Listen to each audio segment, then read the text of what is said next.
Before we start, the name is at the top of the screen.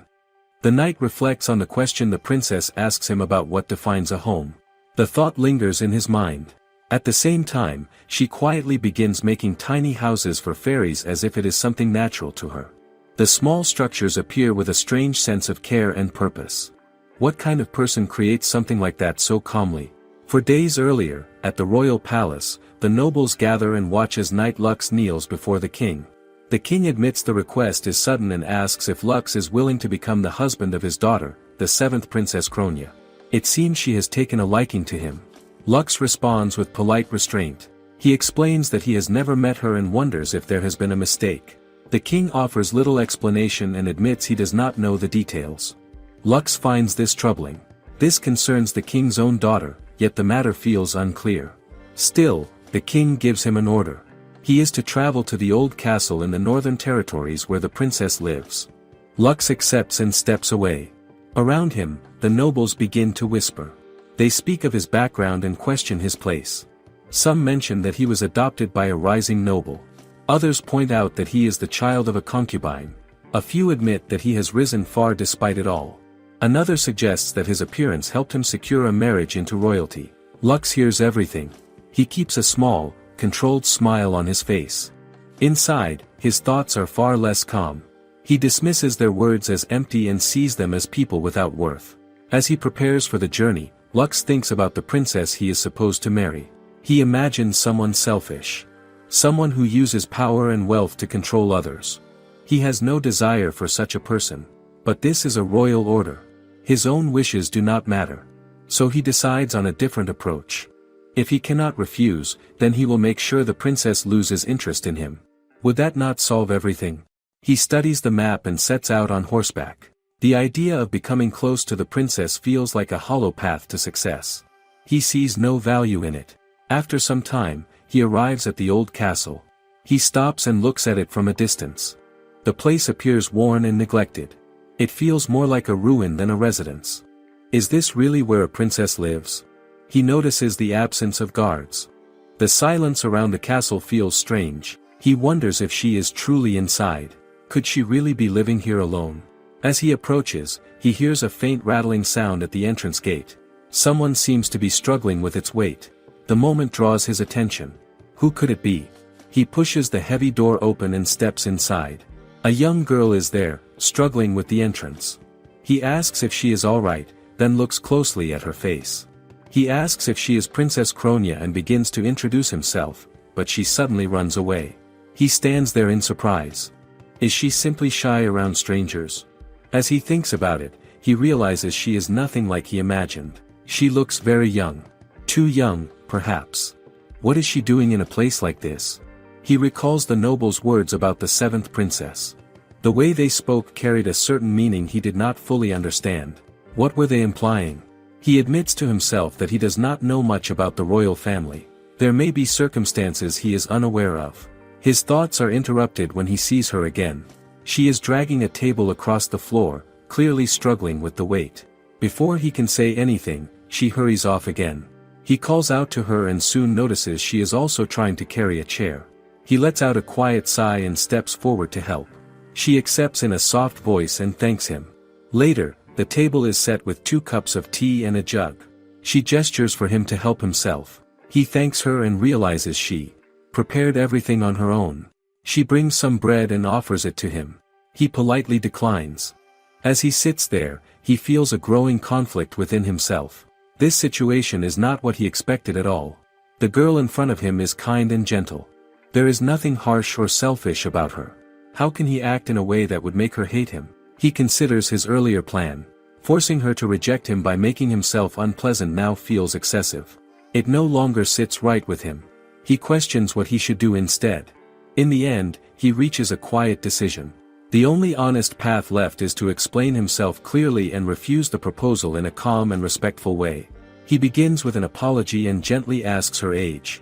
She answers that she is 15. He pauses, then asks if there are any servants in the castle. She explains that there are none. The answer surprises him. He cannot hide his concern as he asks why she is living alone in such a place. From his point of view, the situation feels unusual. She calmly explains that it was her own request to the king. She feels more at ease by herself and believes her presence would only trouble others. Her reasoning leaves him uncertain. Is this really a choice, or something else? He then brings up what he was told. He mentions her feelings for him and her wish to marry him. She covers her eyes in embarrassment and quietly confirms it. He asks if they have met before. She says they have, but she doubts he would remember. That only confuses him more. She continues and admits that asking him to come here was selfish. She says she truly wants him to become her husband, yet she also makes it clear that his feelings matter more. If he refuses, she will accept it. Her honesty catches him off guard. He steps away and stands alone with his thoughts. He looks out toward the distant ocean. His mind drifts back to his past. He has always despised nobles. He has seen how they look down on others and mock those beneath them. He pushed himself to the edge of death to earn his achievements. Step by step, he climbed higher. He wanted to prove his worth through his own effort. That desire still remains. He does not want anyone to believe he rose this far because of a princess. There is even someone whose opinion matters more than he would like to admit. In the end, he realizes something uncomfortable. He still cares about how the nobles see him. The thought feels pointless, and he mutters to himself in quiet frustration. As he stands there, a small ball of light drifts near him. He hears a faint voice and turns around. Two tiny fairies appear before him. They question who he is and warn him not to harm the princess. Their threat is sharp despite their size. He is caught off guard as they quickly fly away. He tries to respond, but they are already gone. Moments later, he hears movement behind him. He turns and sees the princess watching him closely. She asks with bright curiosity if he can see the fairies. He hesitates. Explaining the truth feels troublesome. For a moment, he considers avoiding the question. Then an idea forms. Instead of answering directly, he asks if she can see them as well. Her face lights up as she confirms it. She explains that this is the first time she has met someone else who shares that ability. He quietly agrees. Princess Kronia hesitates for a moment before speaking. She admits that she has a hobby she has never told anyone about. There is a quiet uncertainty in her expression as she says she would like him to see it. Lux feels uneasy. Something about the way she says it gives him a bad feeling. They move deeper into the castle. She leads the way down a dim passage, holding a lantern to light the stairs. Lux follows behind her in silence. His thoughts begin to wander. He wonders if this is not simply a hobby she chose to hide, but one she could never share. Is this the reason she lives alone in such a place? He considers the possibility that what waits ahead might be something disturbing. She opens a door and introduces the room as her atelier. The space is unexpectedly clean and well arranged. Shelves line the walls. A study table and chair sit neatly in place. Nothing about it matches his earlier fears. She steps toward a side table and points to the small objects arranged on it. She explains that these are things she made for the fairies. Lux looks closer and notices tiny furniture.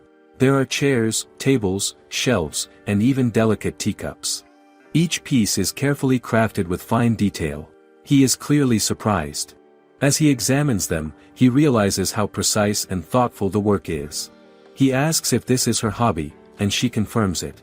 He studies the tiny pieces again and admits to himself that they are impressive. He then wonders if the fairies asked her to make them. She nods and explains. At first, she made them for her own enjoyment. Over time, the fairies grew fond of them. She adds that people have always been afraid of her ability to see fairies. They call her strange and avoid her.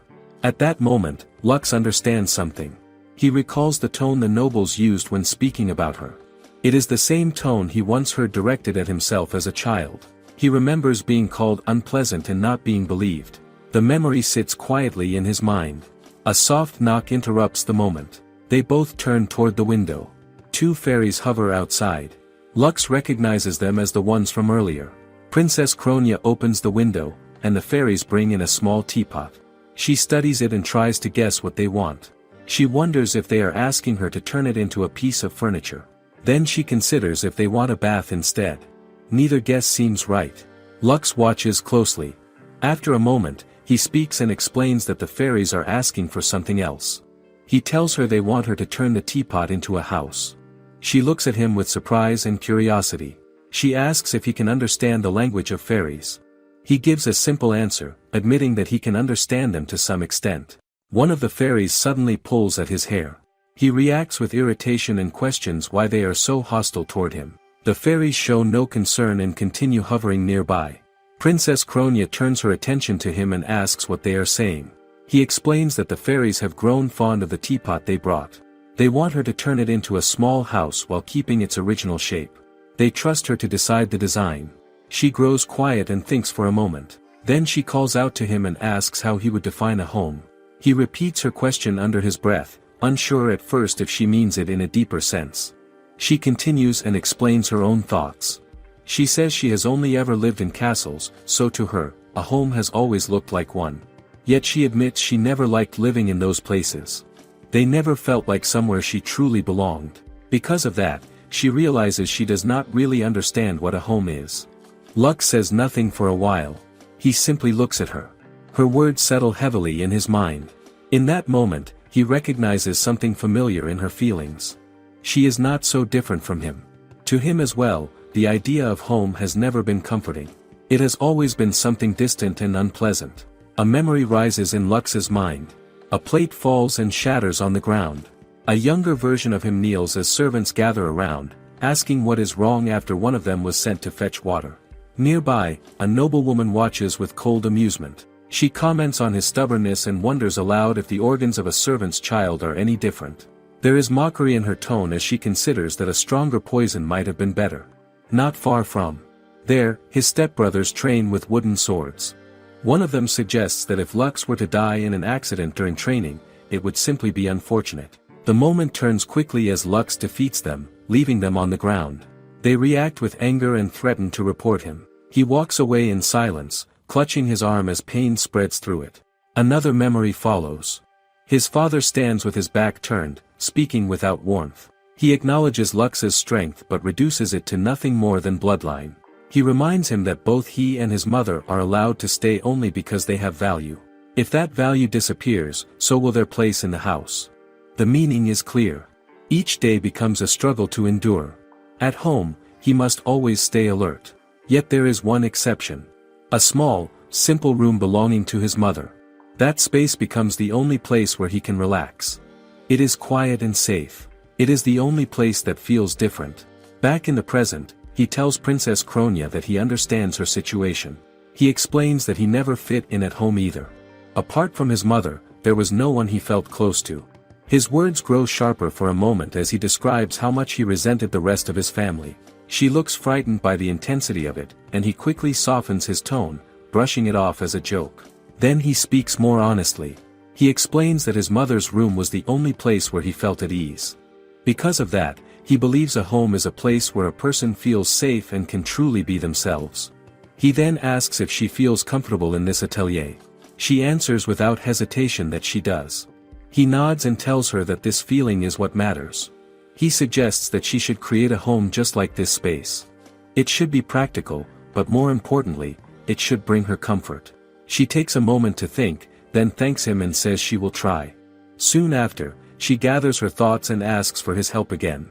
She wants to understand what the fairies feel about the teapot before she begins. He agrees and turns to them, only for one of the fairies to start tugging at his hair again. He reacts with quiet frustration but continues anyway. Princess Kronia begins sketching in her notebook. She shows her idea to the fairies, asking if they approve. The plan starts to take shape. She lists the materials she will use. The teapot will form the base. White construction stone and colorful tiles will shape the exterior. Momi fir lumber, metal wires, and planks will provide structure. The fairies offer sap that can serve as both adhesive and antiseptic. Small furnishings will complete the interior. For tools, she prepares a special stone knife given by the fairies, capable of cutting almost anything except the human body. Alongside it, she gathers a file, brushes, and tweezers. She ties her hair into a ponytail and prepares to work. Taking out the small fairy stone knife, she begins carving the lumber with steady hands. Piece by piece, a tiny door takes shape. She then uses a brush to apply the sap carefully, fixing a small dome-shaped roof in place. Colorful tiles are added one by one until the roof is complete. Lux stands nearby and watches in silence. He cannot hide his impression. Her movements are precise, and her focus does not waver. She continues without pause. An entranceway forms, followed by a small bench. She paints delicate patterns along the wall, adding life to the structure. Taking a thin thread, she ties together parts of the window frame. Then she calls out to Lux and asks him to choose between two designs. He steps closer and studies them. After a brief moment, he points to one, saying it seems to suit the fairy's taste. She smiles, clearly pleased, and admits she prefers that one as well. She thanks him softly before returning to her work. As he watches her, Lux begins to notice something different. She is completely absorbed in what she is doing. There is a quiet joy in her expression. She is not forcing herself or acting out of obligation. She is simply enjoying the process. He finds that sight unexpectedly striking. How long has it been since he has seen someone like this? When the outer structure is complete, she carefully places the tiny furnishings inside the teapot. Each piece is arranged with care, turning the small space into something warm and inviting. The story behind the teapot comes to light as well. It once belonged to a noblewoman who passed away from illness. Before her death, she gave the teapot to the fairies. It was meant to preserve the memory of the time they spent together, sharing quiet moments over tea. Lux and Princess Kronia stand beneath a tree as she asks the fairies if the spot is suitable. The fairies respond, and Lux interprets their meaning. They want the trees to be entwined more closely around the place. After some adjustments, the teapot house is set carefully among the branches, with the handle wrapped naturally by the surrounding wood. Lux asks if everything is acceptable now. The fairies seem satisfied. Kronia lets out a small breath of relief, her face soft with happiness as she sees that they like it. The fairies gather around her and offer a small stone. Lux explains that it is their payment for the house. The stone looks rough at first glance, but it carries the weight of something valuable. Kronia is surprised and hesitates, saying she cannot accept something so precious. Lux tells her that she should. He points out that her skill deserves proper reward. Effort and ability should be valued, and compensation matters. She takes a moment, then accepts it and thanks the fairies sincerely. Lux watches her quietly. To him, she feels like something soft and untainted. She is open and honest in a way that feels completely different from himself. As they walk back, Lux asks her a direct question. He wants to know what she likes about him. The question comes suddenly, but he believes honesty is necessary. He admits his own flaws without hesitation. He describes his personality as unpleasant and explains that the smile he shows others is only a mask. Inside, his thoughts are often harsh. She listens and asks if that applies to everyone. He confirms that it does. Then she asks if it includes her. He answers quickly that he would never think that way about her. She smiles in relief, and the expression catches him off guard with its warmth. She then shares her reason. In the past, he helped her. She remembers him as someone rough in words but kind in action. Lux cannot recall such a moment. She understands and does not press him on it. Instead, she says she likes him as he is, even with his flaws. Still, when it comes to marriage, she repeats what she said before. His feelings matter most, and he is free to refuse. Lux gives his answer carefully. He does not reject her. Instead, he says he wants to know her better. He also wants her to understand him more. She blushes and asks if that means he accepts her proposal. He shakes his head and explains that he would rather begin by serving as her knight. If she is willing, they can start from there. She considers it and asks if that means they will begin as friends. He agrees, and she accepts with a bright, genuine smile. He then draws his sword and plants it into the ground. Kneeling before her, he makes a quiet vow. He offers his loyalty and promises to stand as her shield, protecting her with everything he has. She accepts with sincerity, saying it would be an honor. He responds that the honor is his. As they continue walking, Lux brings up a practical concern. The castle cannot remain as it is. They will need proper supplies. Food, firewood, and repairs must be handled before winter arrives. Kronia looks surprised, as if she has not thought that far ahead. Lux, however, is already considering what must be done. He reflects on the situation as they move forward. A part of him wishes for calm days spent quietly with her. But reality feels different. The days ahead will likely be busy and unpredictable. Everything has begun to change, all because of a small house made by a princess. He once thought he would begin as her knight and spend quiet days with her, slowly getting to know each other. That was the plan, or at least what he believed at the time. Now the cold wind cuts through him. The temperature drops to around 5 degrees, and the chill feels sharper with every step. His mind drifts back to the moment in the palace when the king asked him to marry the princess. He remembers how much he hated the idea. He had come all the way to the northern castle with the intention of refusing. Yet everything changed after meeting her. She lives among fairies without fear. She creates small homes for them with care. She speaks honestly and carries herself with quiet kindness. The more he thinks about it, the clearer it becomes. She is the complete opposite of him. He recalls his own words from earlier, when he said he wanted to know her better and wanted her to know him as well. Now, looking back, he feels a wave of embarrassment. He cannot understand what made him say something like that so naturally. The thought unsettles him. His frustration builds until he lashes out, striking a damaged wall of the castle. He complains openly about its condition. There is no way they can survive winter in a place like this. The structure is too broken. The cold will seep in, and she could freeze. He begins to question the situation more seriously. What is the feudal lord doing?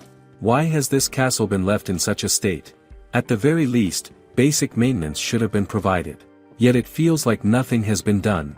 He wonders if only her atelier has been kept in order. The thought leads him somewhere darker. Could this neglect be intentional? In this country, those who can see fairies are treated as strange and avoided. Even a princess is not exempt from that judgment. He does not believe they would go as far as wanting her dead, but the possibility of quiet neglect lingers. Still, he reaches a firm conclusion. No matter the reason, he will not allow harm to come to her. He will protect her. As he returns, he finds her sitting near a small fire. She looks up and waves at him with a gentle smile, signaling that dinner is ready. He pauses when he sees what she has prepared. Mushrooms roast over the fire on simple skewers. His expression turns blank as concern replaces his earlier thoughts. He asks if they are safe to eat. She explains that the fairies guide her on what is safe. Without hesitation, she picks fruit nearby and eats it. She even points out insects on a tree, mentioning that they taste good when roasted. He watches her carefully. She takes a bite of the mushrooms without any doubt. There is no hesitation in her actions. In that moment, he realizes something unexpected.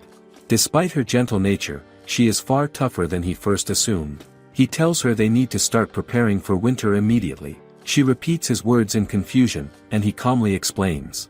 Once winter begins, it will become difficult to go outside and gather mushrooms. It is already early November. Time is not on their side. He plans to call merchants and arrange for lumber and basic supplies. As he speaks, he notices her staring at him with bright, excited eyes. He hesitates for a moment, then shyly asks if she has any money. She responds with the same shining expression, but admits she has none. He is not surprised. He reflects on his own situation. He came here intending to refuse the proposal and leave, so he did not bring much either. A round trip to the royal capital takes 10 days. The bank is there. If snow starts falling, before he returns, he could end up stranded. That would be the worst outcome. Then Kronia suggests using the stone given to her by the fairies. She takes it out and shows it to him. He asks if she is certain. She confirms it without hesitation, explaining that it was meant for times like this. He studies the stone and realizes it could sell for a high price. Relief settles in, and he thanks her. They move to the highest point of the castle. The cold air stretches far into the distance. He raises a whistle and blows into it. Kronia watches with interest and remarks on its fine shape. Soon after, a messenger bird flies in and lands on his arm. He gently tells it that he needs another delivery today. The bird nuzzles against his face in a familiar way. He introduces it as Kachika before it takes off again into the sky. He explains that both the whistle and the bird were gifts from an old friend. Kronia finds the story heartwarming. It brings a small sense of comfort to the moment. They turn their attention to the castle's supplies. He checks the firewood first. The amount is far too little. A harsh realization hits him. At this rate, they would freeze. He then looks at the food stores. Only a small amount of bread remains. He asks if that is everything. She confirms it and explains that it was shared with her by the local lord. He studies the situation carefully. There are no proper nutrients here. No balance. This supply will only last 3 days at most. She is visibly shaken by this. He grows quiet. The situation is worse than he expected. How did it get this bad? He decides to inspect the castle itself. Repairs are necessary. He looks up at the ceiling and sees cracks and signs of collapse. It is not safe. He tells her to wait in her room. She lowers her gaze, clearly uneasy. Seeing her expression, he pauses. Would it be better to go together? He offers the option, and her mood lifts immediately. She agrees with clear happiness. He realizes he has created a difficult situation for himself, but there is no turning back now. He asks her to excuse him and lifts her into his arms. She reacts with nervous embarrassment. He explains that it is dangerous and asks for her understanding. Still, her reaction makes him feel just as awkward. They walk through the castle passages together. Small floating lights drift through the air around them. He notices the presence of many fairies. The atmosphere feels strangely alive. As they enter different rooms, he observes something unexpected. Nothing in the castle has been stolen. Everything remains in place despite its condition. As he later walks down the stairs, he begins to wonder, could the fairies be protecting this place? He finally sets her down and looks ahead. The room in front of them is the kitchen. He decides that repairing it must come first. Food is essential. Without it, nothing else matters. As he states this, she seems to remember something about the kitchen and wanted to say it. Lux stands at the kitchen entrance and knocks on an invisible barrier. He finds it strange. Why is the kitchen sealed off? As he looks closer, he notices a small onion fairy guarding the space. Kronia explains that the kitchen belongs to the fairy, so they are not allowed inside. Lux takes a breath and clasps his hands together. A sharp sound echoes, and the barrier shatters. The onion fairy freezes in shock. Lux calmly tells Kronia they can now enter. She stares at him, confused, and wonders what he just did. He explains that he broke the barrier through sheer will and sound. The onion fairy begins to panic. Lux gently picks it up and apologizes, telling it to find another place to stay. The fairy trembles, then suddenly starts crying. Lux looks surprised. He brings it closer, trying to calm it down. But drops of its tears get into his eyes. He groans in pain. Kronia calls out in concern. Lux quickly warns her to stay back. He realizes the fairy's tears carry onion effects. His eyes water uncontrollably. He grows frustrated and yells at the fairy, even threatening it in anger. Kronia steps in and urges him to listen instead. She notices that Lux himself is now crying as well. Is it really anger, or just the tears? Later, the onion fairy sits on Kronia's lap, still sobbing. They finally understand its request. It agrees to leave the kitchen, but only if they build a house for it. It nods firmly. It specifically wants Kronia to make it, since it has heard she is skilled at building small homes. Lux explains that rumors about her work have spread among fairies. The onion fairy promises gratitude in return, though Lux quietly doubts how valuable that is. Kronia lifts the tiny creature closer and asks what kind of house it wants. The fairy prefers a small one. It is attached to the kitchen, so it wants the house made from materials found there. Kronia agrees and asks for a moment to prepare. Lux looks around the kitchen and spots a worn rag. He suggests using it, but the onion fairy immediately jumps onto his head in protest. He clenches his teeth and tells it to get off. Kronia, meanwhile, notices a ceramic piece and asks about it. Lux explains it likely comes from an eastern land, imported by the castle's former lord. She studies it briefly, then decides it will be perfect. Back in the atelier, they gather materials. There is the imported ceramic, momi fir lumber, wood wire string, and other small pieces. Interior decorations are prepared as well. Kronia begins her work. She carefully cuts the ceramic using a fairy stone knife. She shapes it with a unique design. Then she uses the wood wire string to wrap and support the structure. She builds a small stand with the remaining pieces. The tiny house starts to take form. When it is ready, she plans to place the accessories inside the kitchen. Lux offers to carry it for her. They return to the kitchen once the work is done. Kronia gently asks the onion fairy what it thinks of its new home. The small house stands neatly in place. It is a two-story structure made from eastern ceramic. The top floor serves as a bedroom, while the lower floor acts as a living space. The onion fairy sits on a tiny chair, then climbs the small ladder and settles onto its bed. It quickly relaxes. Is that approval? It soon waves happily, clearly satisfied. Lux observes this and concludes that the fairy accepts the house. That means the kitchen is now theirs to use. Kronia nods in agreement. Lux looks around and thinks about the mess. Cleaning will take time, but he does not mind. Kronia smiles warmly at the onion fairy and thanks it for letting them share the space. The fairy suddenly leans forward and kisses her on the cheek. Lux notices this at once. Without thinking, he reaches out and pulls the fairy away. Kronia looks confused and asks what is wrong. Lux pauses. His expression turns blank as he stares at the tiny creature in his hand. Why did he react like that? He feels a strange tension in his chest. He lowers the fairy and apologizes to Kronia for surprising her. A faint blush appears on his face as he admits the truth. He feels jealous. The thought even embarrasses him. How can he feel this way over something so small? Kronia listens quietly. Then, without hesitation, she leans closer and kisses him on the cheek. She treats it as a simple balance, as if making things even between him and the onion fairy. Lux freezes. His face turns completely red as he tries to process what just happened. What is he supposed to do with that? Far away at the royal castle, news spreads quickly. A knight reacts with shock upon hearing that Lux is set to marry a princess. A nobleman nearby continues writing calmly and tells him to lower his voice, reminding him that nothing is official yet. The knight still feels betrayed. He wonders why Lux never told him, especially if they are close.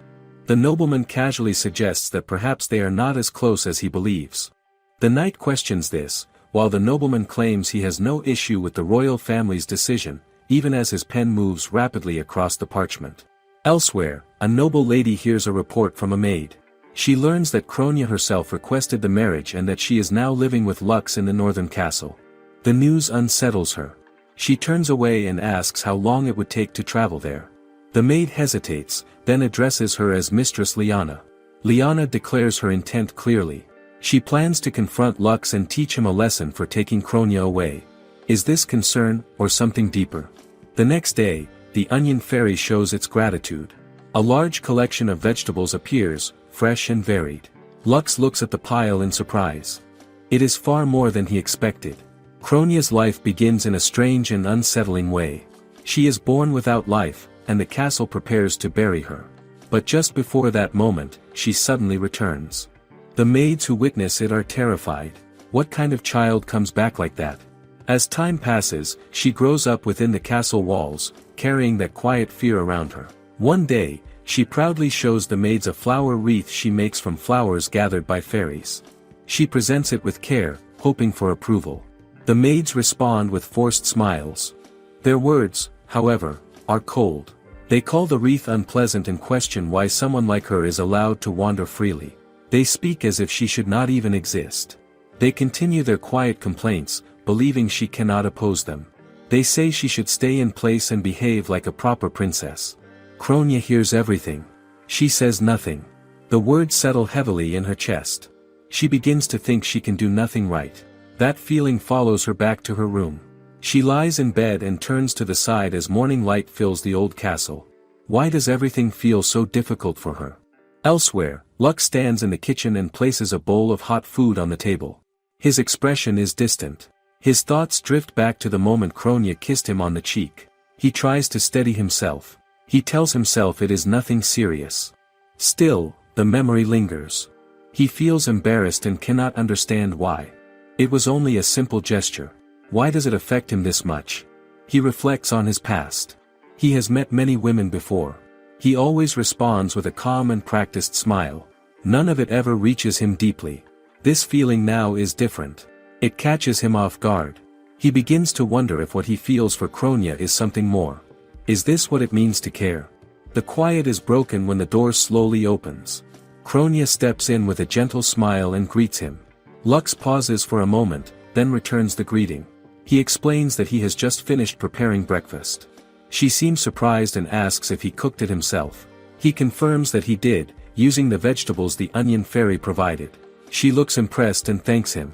Lux brushes it off and admits he is unsure about the taste. Kronia responds with a small, sincere smile. She says she is looking forward to it.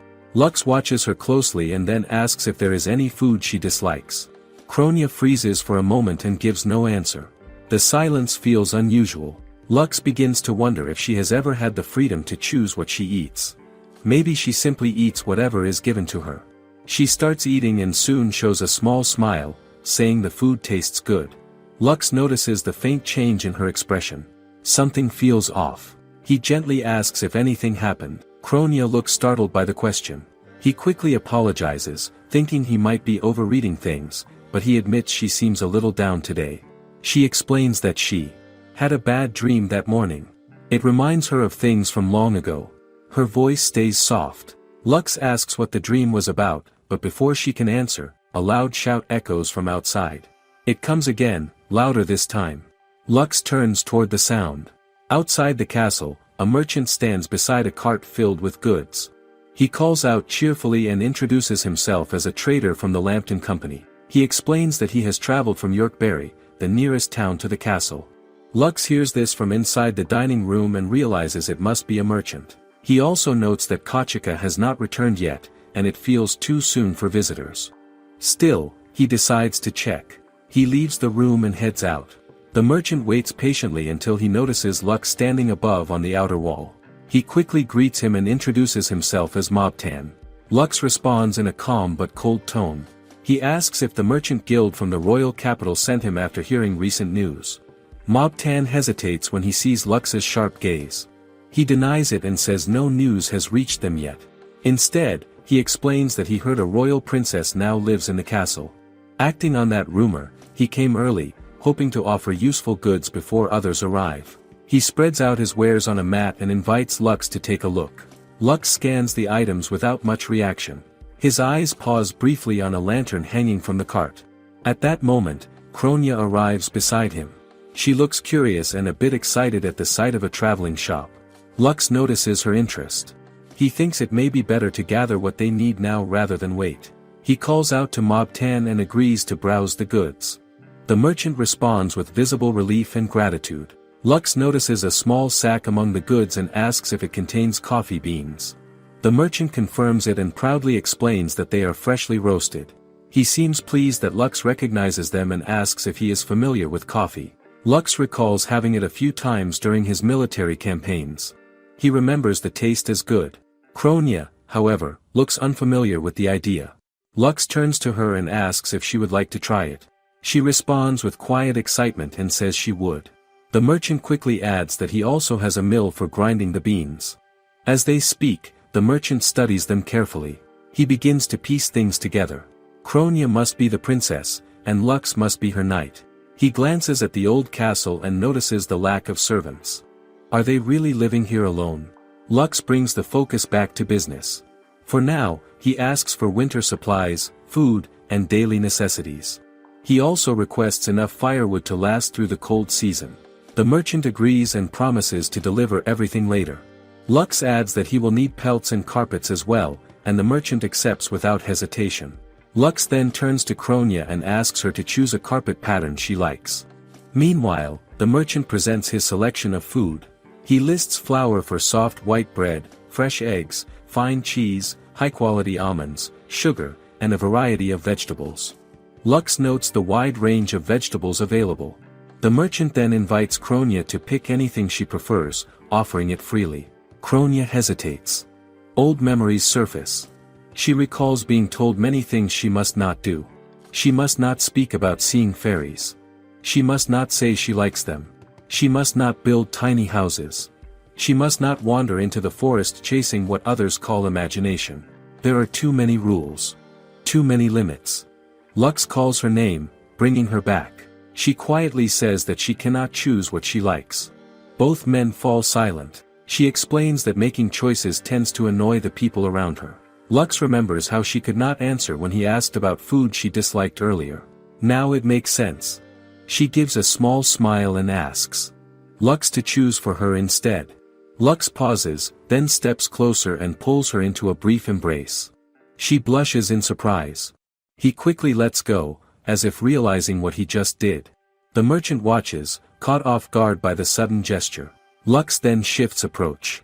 He lowers himself and gently takes her hand, placing a soft kiss on it. He presents it almost like a second option. Kronia's face turns red as she tries to process everything. He asks which she prefers. She struggles to respond at first, then admits she prefers the first gesture. She explains that she liked the warmth of being held. Lux blushes slightly but accepts her answer. He points out that she has just made a choice on her own. That matters. He adds that he would have accepted either option, but what matters is that she chose for herself. He encourages her again to decide what she truly wants. Lux begins to piece things together. He feels that Kronia may have been raised in a way that never allowed her to make her own choices. Her earlier hesitation now makes more sense. He recalls her mention of a bad dream, one tied to distant memories. It all seems connected. What kind of life forces someone to doubt even simple preferences? Mobtan clears his throat and apologizes for interrupting. He reminds them that payment is still needed. In his mind, he assumes the two of them are simply being overly affectionate in public. Lux reaches for the gem Kronia received earlier as payment for building the fairy's house. He studies it briefly and admits to himself that it may not be enough, but he hands it over anyway. Mobtan looks at it in silence at first. His expression is unreadable. Lux starts to think the value falls short. Then Mobtan suddenly reacts with shock. He reveals that the stone is a rough rainbow diamond, something extremely rare and valuable. He admits he never expected to see such a gem in person. Lux is caught off guard. Is it really that valuable? He glances at Kronia and notices that she shows no awareness of its worth. It makes him think she could stand to be more confident about what she has. Lux then shifts his attention to the lantern hanging from the cart and asks about it. Mobtan quickly explains that it is not for sale. He takes it down and shows its worn condition. The surface is rusted, and the light it gives off is dim. Still, he refuses to part with it. The lantern has been passed down since his grandfather's time. It holds sentimental value that cannot be replaced. Kronia gently calls Lux's attention to the lantern. He understands and carefully opens its lid. Inside, they find a small fairy. Kronia softly greets it, speaking in a way only the fairy seems to understand. Mobtan watches in confusion. To him, it looks like they are talking to an empty object in some strange language. He starts to question what he is seeing.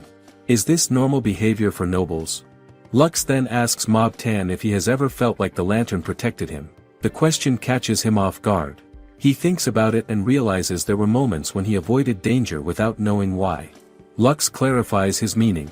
It is not the lantern itself, but the fairy inside it that has been offering protection. He explains that the fairy's power has now reached its limit. Kronia then asks if Mobtan would allow her to remake the lantern into a small store. Her request sounds unusual, and Mobtan struggles to understand what she means. What exactly is she planning to create? The work begins with careful preparation. The materials are simple but precise. White building stone, mosaic tiles, mini clay tiles, sap gathered from fairies, and momi fir lumber are all laid out. Lux studies the small fairy inside the lantern and asks if it is a soot fairy. The tiny creature shakes its head. Lux then realizes it is something else. It is a thriving business fairy, the kind that quietly supports trade and good fortune. Kronia smiles gently and assures the fairy that she will restore its home so it can continue helping the merchant. She gets to work without hesitation. Using her fairy stone knife, she cuts through the lumber with steady hands. Each movement is careful and deliberate.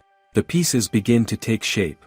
The worn lantern slowly transforms into something new. Outside, Mobtan waits beside his carriage. Time passes in quiet anticipation. Then the door opens.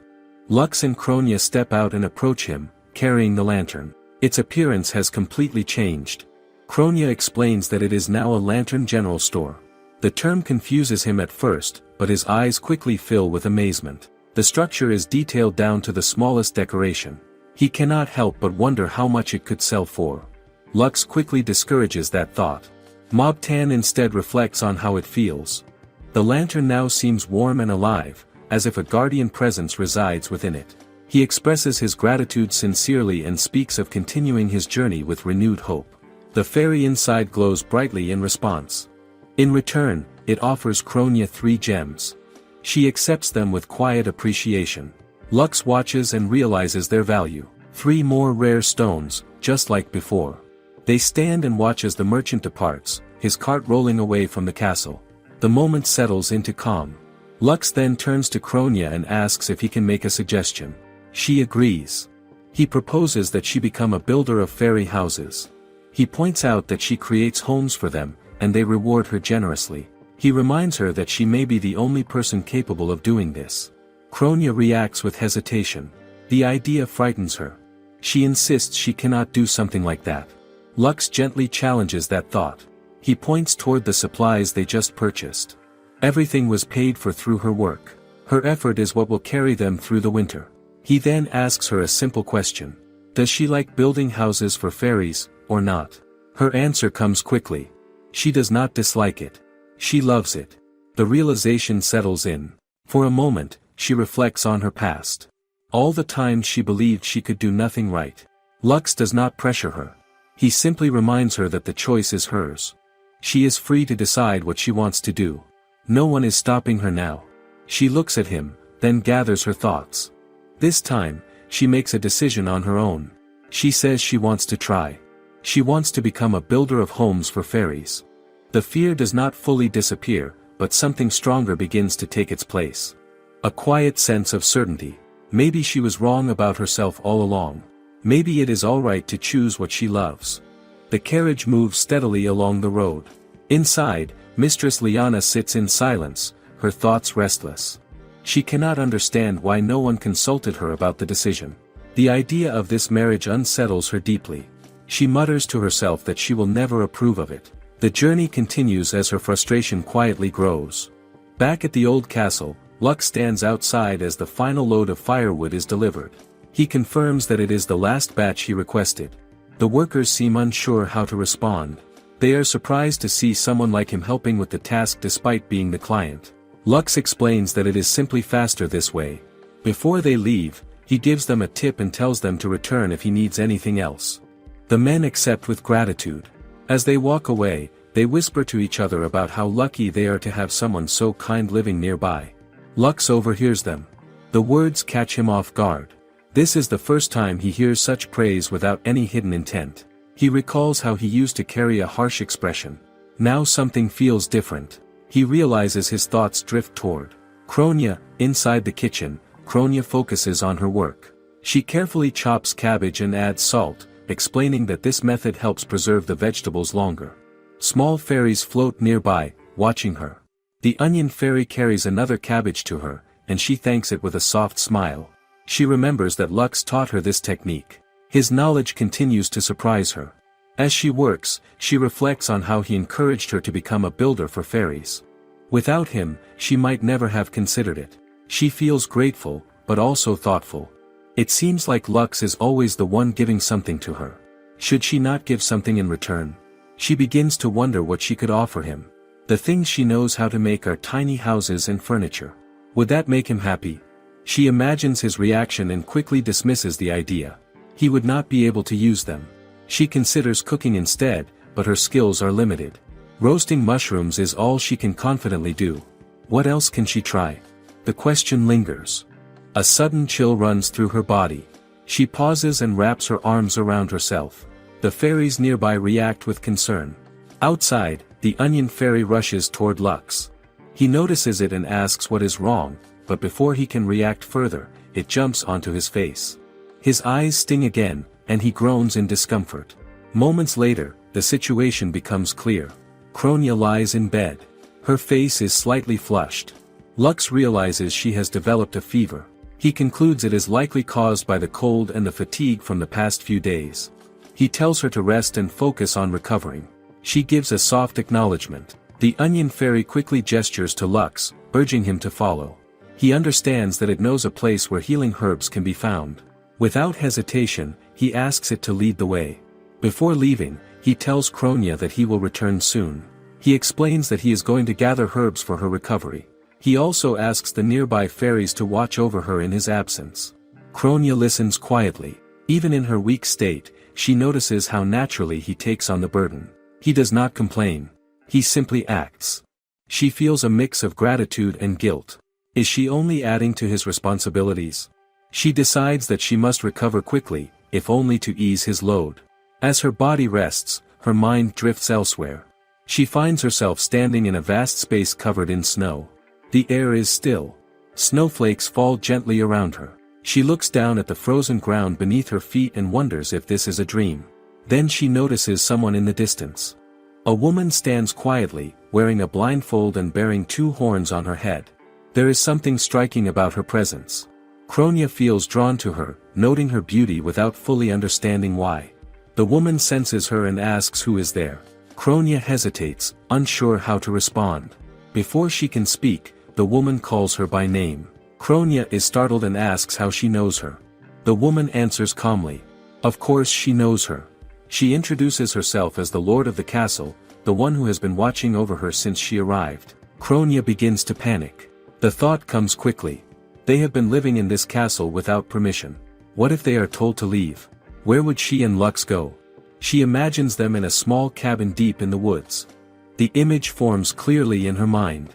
It does not seem so bad, but she wonders if Lux would accept such a life. Her thoughts spiral until the woman calls her out, telling her not to ignore reality while chasing fantasies. Kronya feels embarrassed. It becomes clear that her thoughts are not hidden here. The castle lord raises a single finger. A drop of water forms at its tip, then falls to the ground. The moment it touches the surface, it freezes. Ice spreads and begins to take shape. With another gesture, the ice forms detailed structures. Kronya watches closely. The shapes resemble the interiors she has been creating. Small furnishings, carefully arranged, appear in frozen form. The castle lord observes them and remarks that they look warm and inviting. She notes with interest the idea of a store, something she had never considered before. Kronya stares in quiet amazement. These icy creations mirror the tiny houses she builds for the fairies. The craftsmanship is clear, even in ice. She cannot help but feel impressed. The castle lord studies the frozen models and gives a quiet nod. She admits that the houses Kronya builds for the fairies are well made. There is approval in her voice. Kronya thanks her, a little surprised to receive praise so directly. The woman then explains that this is exactly why she called Kronya here. She adds that the rude boy who came with her might also prove useful. Kronya pauses, wondering if she means Lux. The castle lord continues without hesitation. She tells Kronya to keep building houses for the fairies. If she does, there will be rewards. Kronya gently points out that the fairies already repay her for her work. The woman dismisses that idea. She explains that Kronya's work benefits her as well. There is no need to hold back.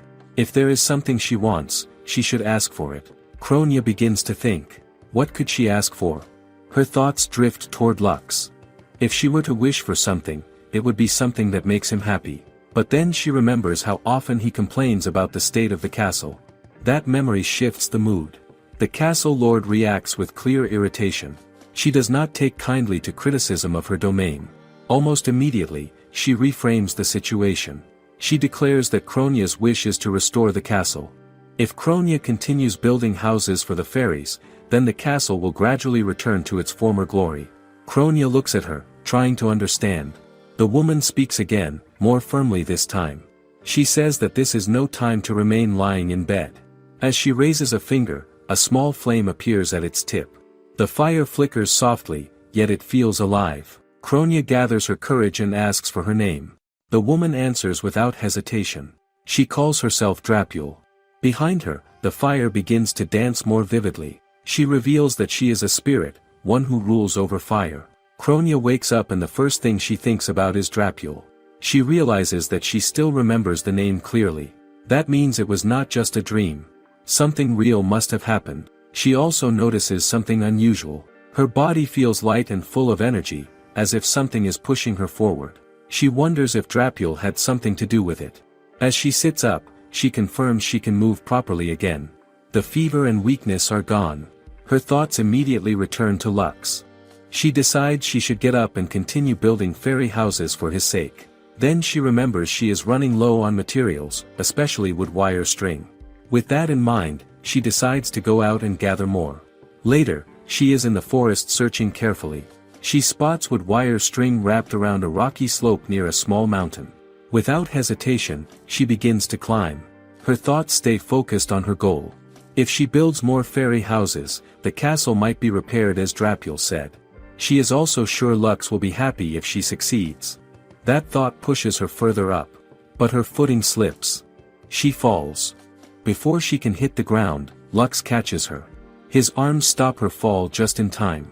He calls out to her in worry, his voice tense.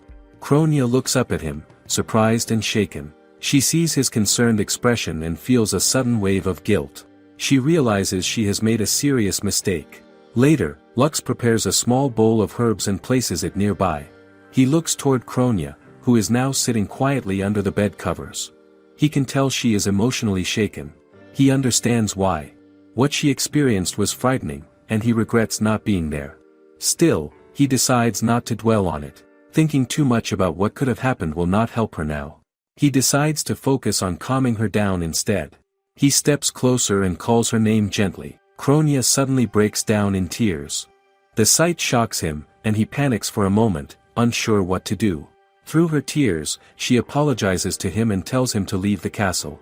Lux freezes, clearly surprised. She explains while wiping her eyes that he is always doing too much for her. She wanted to repay him, but instead she only causes trouble. She says she does not deserve him. Lux listens quietly. Then he gives a small, calm smile. He tells her he is already used to this space she creates for him. He mentions that earlier, the merchants said something strange. They called him nice and pleasant. He thought they might need their eyesight checked. But now, he admits something honestly. Since coming here, even he has noticed that his expression has softened. Lux hesitates for a moment, then admits honestly that he enjoys living beside Kronia. He says that if possible, he would like to stay here with her. The words come out more straightforward than he expects. He even asks if that is all right. Kronia looks at him in silence for a brief moment. Then she quickly wipes her face, as if deciding something important. She responds with sudden determination, saying she will definitely make him happy. She takes his hand firmly as she speaks. Lux is taken aback.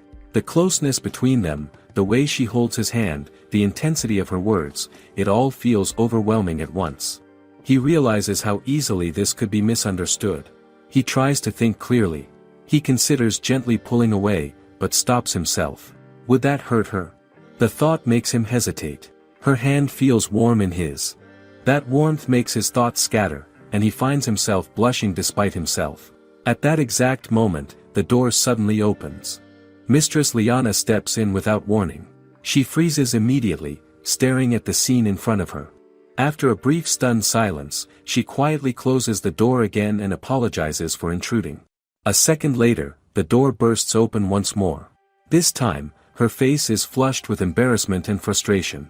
She immediately raises her voice, insisting that this is not what she meant. She points at Lux and demands to know what he thinks he is doing with her sister.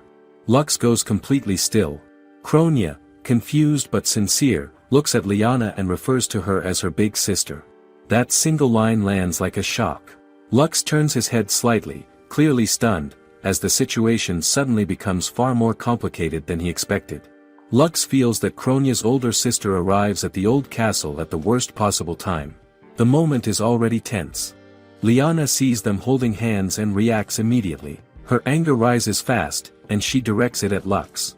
She questions his actions and labels him harshly. The word catches him off guard. His expression shows clear shock. He does not expect such hostility so suddenly. Later that evening, the atmosphere remains heavy. Lux holds a lantern as they stand inside the castle. Kronia still looks shaken. Lux lets out a quiet sigh as he watches the situation unfold. Kronia turns her attention to Liana and tries to understand why she is here. Liana pushes back with equal force. She reveals that she has come after hearing about Kronia's decision to marry. She is clearly against it. She believes Kronia has no right to make such a choice alone. Kronia grows flustered under the pressure. Liana continues to criticize her, even pointing out her night clothes. The tension rises again. Kronia instinctively moves behind Lux, seeking some form of safety. Lux steps in and calmly asks for time so they can change and properly receive her. Will this small pause help calm things down? After some time, they return in formal attire. The setting appears more proper now, but Kronia's fear does not fade. Lux notices this right away. He sees how deeply Liana's behavior affects her. It feels controlling and long-standing. He begins to question why Liana has come, but he pushes that thought aside. What matters now is protecting Kronia. He does not want her to fall back into past pain. As they move through the passage, Kronia opens up about her past. She explains that Liana has always restricted her choices. She has often been stopped from doing what she wants. The reason has always been tied to her status. A royal must behave in a certain way. That expectation has shaped her life. It becomes clear that this visit follows the same pattern. Lux reflects on this and quietly sees Liana as overbearing. He wonders if anyone has ever corrected her. Kronia explains that Liana is the only family member who speaks to her openly in public. That detail unsettles him. He hides his frustration behind a polite smile, but his thoughts are far less calm. What kind of family dynamic leads to this? Despite everything, Kronia gathers her resolve. She decides she will not give in this time. She has chosen her own path. She wants to build tiny houses for fairies, and that dream gives her strength. She plans to confront her sister directly. More than that, she wants to create a peaceful life here in the old castle with Lux. Her determination is steady. Lux feels moved by her decision. He understands that, as a knight, he should not interfere in royal matters, yet he chooses to support her fully. He stands beside her without hesitation. Is this the turning point she has been waiting for? In the middle of this quiet resolve, the onion fairy taps Lux and gestures toward him. The meaning is clear. It urges him to act properly and with intention. Lux reacts with mild irritation at the reminder. Liana sits inside the atelier, with a table placed between two chairs. She takes one seat while her maid stands quietly behind her. Kronia sits across from her, and Lux stands just behind Kronia, watching closely. The air feels tense from the start. Liana decides to move straight to the issue. She prepares to state that Kronia should not marry Lux, but Kronia cuts in and refuses before the words can fully settle. Liana tries again, this time shifting to the idea that Kronia must leave the castle, yet Kronia interrupts once more with the same firm refusal. Liana calls out to her, but Kronia only pouts and holds her ground. Is this the first time she has pushed back like this? Liana continues, pressing her point. She questions whether Kronia understands her position as a royal. She points out that Kronia came to live in this place without informing anyone. Kronia quietly insists the castle is not in ruins, but Liana disagrees. She describes the broken walls and the overgrown grass in the halls. Kronia reacts with a soft groan, showing her frustration. Liana then questions Kronia's decision to marry Lux, calling him unworthy. Kronia tries to respond, but Liana cuts her off again and corrects her behavior, even down to how she addresses those around her. The pressure builds steadily. Kronia's frustration grows, yet she struggles to express it fully. As Liana continues, she complains about the cold in the room. She almost directs her words at Kronia again, but she stops herself and looks away. She mentions the risk of catching a cold instead. In that small shift, Lux begins to see something different. He realizes that beneath the harsh tone, there is concern. If Liana truly did not care, would she have come all the way to this remote castle? He recalls Kronia's earlier words about Liana being the only family member who speaks to her openly. That thought lingers. It becomes clear to him that Liana's actions come from a place of care, even if they are poorly expressed. Still, that care fails to reach Kronia. It only creates distance. Liana goes on, insisting that she will choose a more suitable partner for Kronia. She rejects the idea of Kronia living here entirely. Lux listens carefully and senses the meaning behind her words. It is not only control. It is also worry. Yet the way she speaks only pushes Kronia further away. Can this gap between them ever close? Kronia finally speaks up with more strength. She explains that in this place, she can live freely. She can do what she truly wants. Liana questions if this freedom is about the fairies. Kronia confirms it. She explains that Lux accepts the fairies and encourages her to follow her interests. She shares her dream of building small houses for them. She wants to make a life here and bring happiness to Lux as well. Her words are simple but sincere. Liana reacts with surprise, but it quickly turns into frustration. Her emotions spill out in a harsher way. She points out Kronia's fragile nature and how even her own family struggles to understand her. She questions how someone like Kronia can make others happy without first finding her own happiness. The words cut deeply. At that moment, Lux steps in without hesitation. He gently covers Kronia's ears to shield her from the hurt. Then he firmly puts an end to Liana's outburst. Liana falls silent. She looks stunned by his action. Tears begin to form and slowly fall down her face. The room grows quiet. Lux does not stay any longer. He guides Kronia out of the atelier, asking to be excused as he leads her away. Lux moves quickly down the hallway, but his thoughts are in disarray. Panic sets in as he realizes how far he has crossed the line. He has spoken out of turn and shown clear disrespect to a royal. The weight of that mistake presses on him. He starts to question his actions. Did he go too far? Kronia walks beside him in silence. Her mind lingers on what just happened. She keeps thinking about Liana's face as the tears fell. It feels unfamiliar. Then a memory surfaces. She recalls that she has seen her sister cry once before, long ago. That realization stays with her, quiet but heavy. As they continue, Kronia turns her attention back to Lux. She wants to know what Liana said earlier. There is a sense of curiosity, but also unease. Lux chooses his response carefully.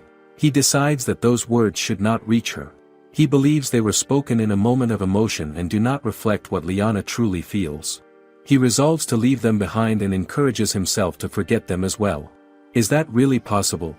Even as he says this, his thoughts remain unsettled. He begins to consider the consequences of what just happened. The worst outcome comes to mind. They might lose their place in the castle. That possibility feels real now. Still, his focus shifts to something else. More than anything, he wants to mend the growing distance between the two sisters. He can see how their feelings are pulling them apart. He wonders if there is still a way to bring them back together. Kronia sits quietly by the fireplace and stares into the flames. Her thoughts drift back to her sister's tears. The image lingers in her mind. She realizes how rare it is. She can only remember seeing Liana cry once in the distant past. That memory is not a pleasant one. There were others around at the time, and their reaction was filled with mockery. The sound of that laughter still echoes in her mind. She feels a quiet discomfort and tries not to dwell on it. Why does it still affect her so much? Even so, her thoughts return to her sister again. She cannot completely push it away. A knock breaks the silence. Lux stands at Liana's door with firewood in his hands. He calls out and asks for permission to enter. At first, there is no reply. He hesitates and reflects on what happened earlier. He remembers the moment he raised his voice and told her to stop. He wonders if he could have handled it better. The doubt lingers, yet he does not regret standing up for Kronia. After a moment, Liana allows him in. Inside, he finds her with her maid. The atmosphere feels calm but heavy. Lux lowers his gaze and apologizes for his actions. He accepts that he crossed a line and prepares himself for any punishment. To his surprise, Liana thanks him instead. She admits that she nearly said something that could have hurt Kronia deeply, and she is grateful he intervened. The conversation shifts. Liana asks if he knows about Kronia's ability to see fairies. Lux confirms that he does. He explains that he believes in them without doubt. From what he has observed, he understands that Kronia has been isolated because of this ability. He acknowledges that her family has kept their distance, except for Liana. Liana responds by describing Kronia as kind and pure. She recognizes that Kronia longs for affection. In her own way, she tried to protect her. She believed that removing everything related to fairies would help others accept her. She accepted that Kronia might come to resent her for it. Still, she chose to be strict. She denied Kronia's true nature, hoping it would lead to a better outcome. In the end, it did not work. Her efforts only caused pain. Tears begin to form again as she reflects on it. Lux listens quietly. He turns his face slightly, unsure if he should look at her in such a moment, but she tells him it does not matter. She admits that she does not even like the strict rules of royalty herself. Lux finds a strange sense of agreement in that. The tension softens slightly. A small moment of shared understanding appears. Then Lux reveals something unexpected. He explains that he can also see fairies. Liana is surprised. He points out a small onion fairy resting on his shoulder, which reacts with quiet embarrassment. That simple truth changes the mood. Liana smiles gently. She expresses relief that Kronia chose him. It becomes clear that her frustration earlier came from a place of attachment. She cares deeply for her sister and struggled with the idea of losing her. With that, Liana makes her decision. She plans to return to the capital in the morning. She chooses to leave Kronia in Lux's care. Lux understands the weight of that trust. As she prepares to leave, he stops her with a request. He asks if she can lend him her hat. The request seems small, yet it carries a purpose. Later, Kronia sits with Liana and holds the hat. She asks if she should decorate it. Liana explains that fairies are living inside it. Kronia is surprised but intrigued. She gently calls out, inviting them to show themselves. A small fairy emerges. Kronia observes it closely and wonders if there is a connection between them, like a family. Lux shares that the fairies are not satisfied with how the hat looks. Kronia listens carefully and offers her help. She explains that she can build small homes and furniture. She asks how they would like the hat to be decorated. The fairies respond with clear preferences. They find the hat plain and dull. They want it to become something more vibrant, like a flourishing castle garden. Kronia senses a certain elegance in their request. It feels almost noble. She accepts the task without hesitation and asks them to give her a moment. The table is soon filled with small building materials and soft flower petals. Kronia begins to work with careful focus. Liana watches in silence from the side. At first, she only observes, but as time passes, she notices something unexpected. Kronia's expression is serious and concentrated, yet it shifts into a quiet smile. For a brief moment, their expressions mirror each other. Both seem focused, and both seem quietly happy. Lux notices this change. He sees a side of Liana that feels softer than before. Liana herself starts to realize something new.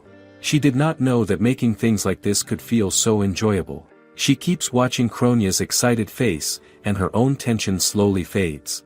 Before long, the spring garden hat takes shape. It is delicate and lively, filled with small details that bring it to life.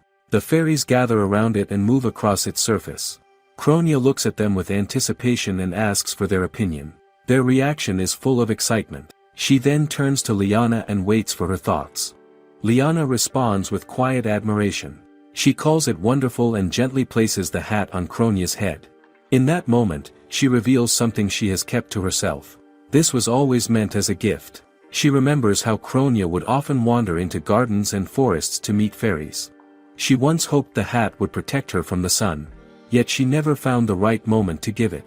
In the end, she gave up and simply carried it with her. Now, she finally passes it on. The mood softens further as Liana apologizes for everything that has happened. Kronia responds in a quiet voice and recalls a distant memory. It is a time from long ago when Liana tried to protect her. The memory unfolds clearly. Back then, Kronia's handmade flower crowns had been destroyed. Liana reacted with anger toward those responsible. She gathered the broken pieces and declared that such cruelty could not be accepted. Kronia had tried to brush it off, but Liana refused to let it go. She stepped forward, determined to shield her younger sister, and held her close with a promise to keep her safe and happy. Kronia reflects on that memory and understands it more clearly now. She realizes that Liana has always tried to protect her, even if it did not feel that way at the time. She admits that she has been afraid of her sister and feels that she should be the one apologizing. Those old words of care had been locked away in her memory, hidden and forgotten. Now they return with meaning. Liana cannot hold back her tears. She insists that everything is fine, but her emotions say otherwise. The two sisters move closer and embrace each other. Lux watches from a short distance, feeling relieved. The distance between them finally begins to close. Outside, carriages wait quietly near the castle. The time to part is approaching. Liana comments on the absence of servants, which catches Lux's attention. He recalls that there should have been people assigned to the castle. Liana quickly understands the situation and attributes it to the queen's influence. Her tone suggests certainty. As the moment continues, Kronia walks over to them. Liana turns to Lux and gives him firm advice. She implies that his current position may not be enough to protect Kronia in the future. The meaning is not immediately clear to him. Then her intention becomes direct. She urges him to marry Kronia without delay. The sudden shift embarrasses him. He glances at Kronia and quickly covers his face. His reaction only fuels Liana's frustration, though it carries a hint of teasing beneath it. She soon turns away, preparing to leave. Kronia calls out to her and asks her to visit again. Liana hesitates. She struggles to hold back her emotions but chooses not to show them fully. She promises to send what Kronia needs and then departs. The scene settles into quiet after her exit. Lux reflects on her presence and compares it to a passing storm. Kronia laughs softly at that thought. Yet beneath the humor, Lux feels something more important. For Liana's sake, and for their own, they must find happiness here. As he says this, he becomes aware of how it sounds. Kronia blushes in response, and the moment turns awkward. Lux reacts in the same way, covering his face again. Lux stands at the top of the castle wall when Kachika arrives with a note. It carries a message from the captain of the knights, who plans to visit and discuss payment. Lux immediately thinks about his salary. The idea brings some relief. A steady income would help them greatly. He reflects on how Liana came and left so suddenly, like a storm that passed through without warning. Now the quiet feels different. Back inside the castle, Lux walks through the hallway and thinks about everything that still needs to be done. Preparing for winter feels endless. There are repairs to finish, supplies to check, and servants to hire. The list keeps growing.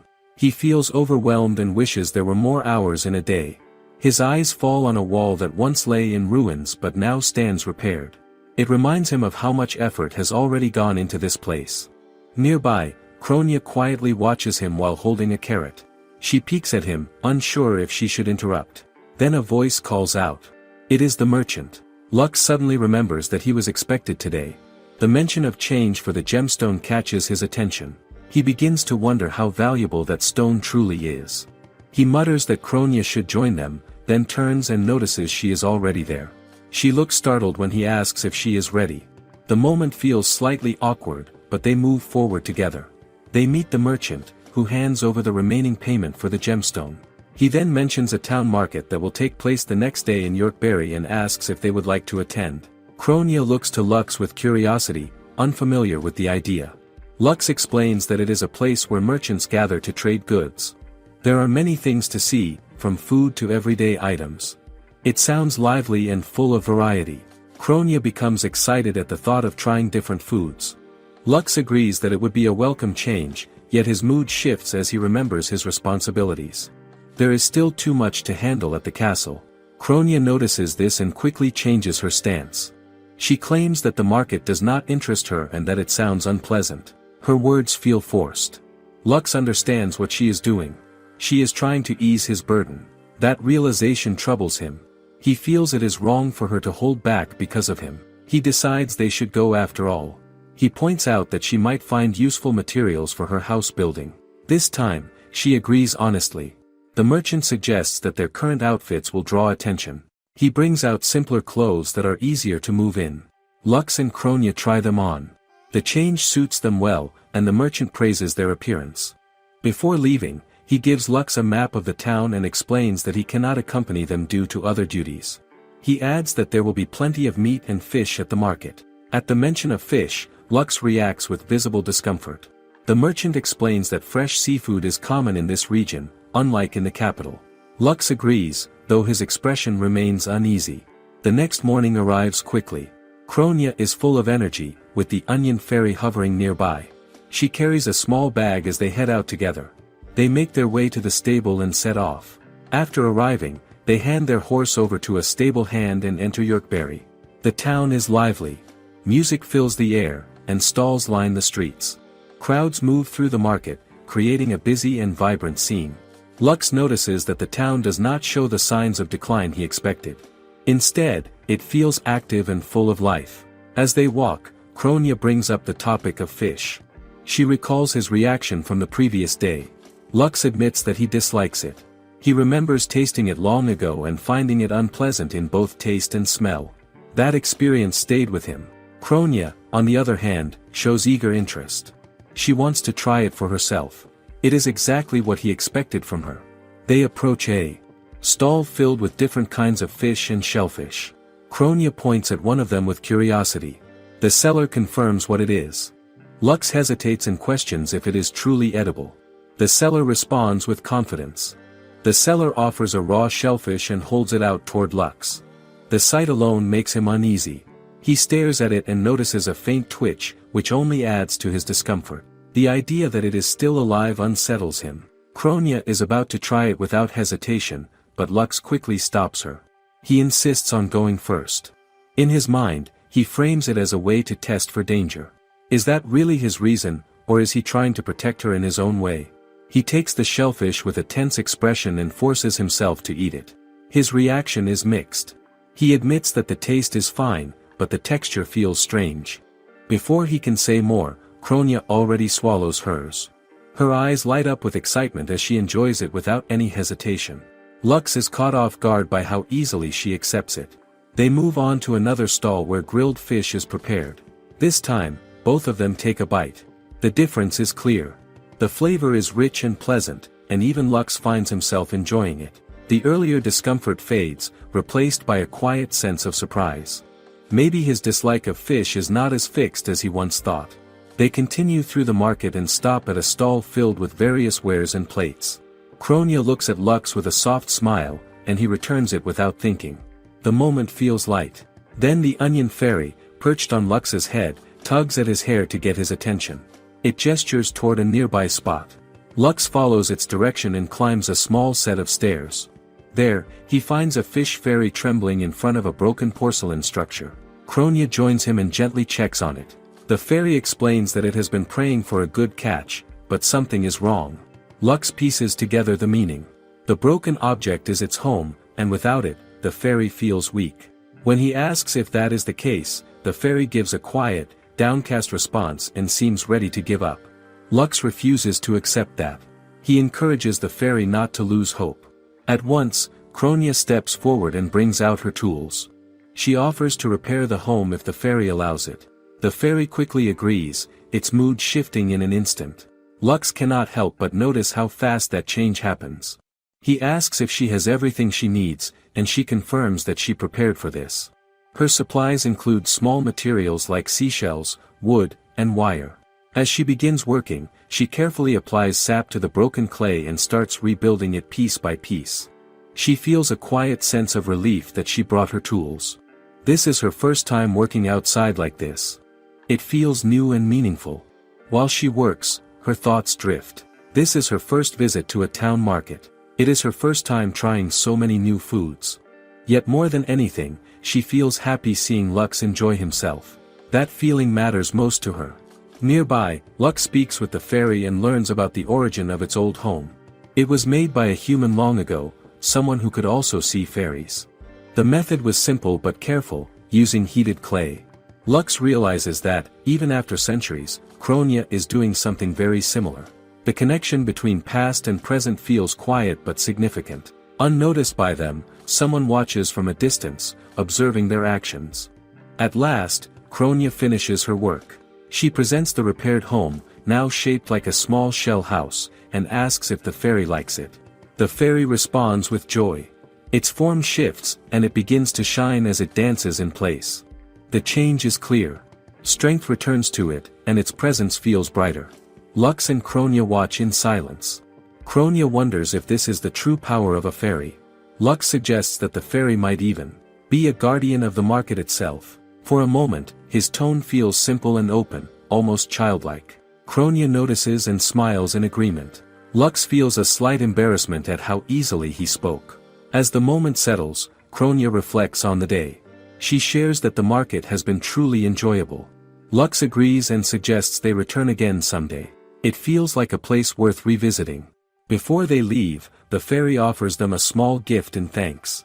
Far from the old castle, a noble stands with a man beside him, carefully instructing him on how to behave. He insists they are meeting a royal princess and her knight, so the greeting must be perfect. He even asks for a proper smile, urging the man to practice it. The man only responds with a blank expression. The noble grows increasingly frustrated, questioning whether the man is even trying to move his facial muscles at all. Back at the castle, Lux stands in front of a wall in silence.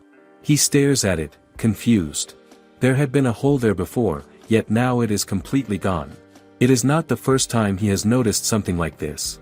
The same thing happened recently in another part of the castle. He begins to question whether his memory is wrong, but the feeling does not go away. Something about this place is strange. Still, he reminds himself that this is a castle inhabited by fairies. Walls repairing themselves should not be impossible here. After thinking it through, he decides not to worry about it for now as long as nothing harmful is happening. Suddenly, the onion fairy appears at the window.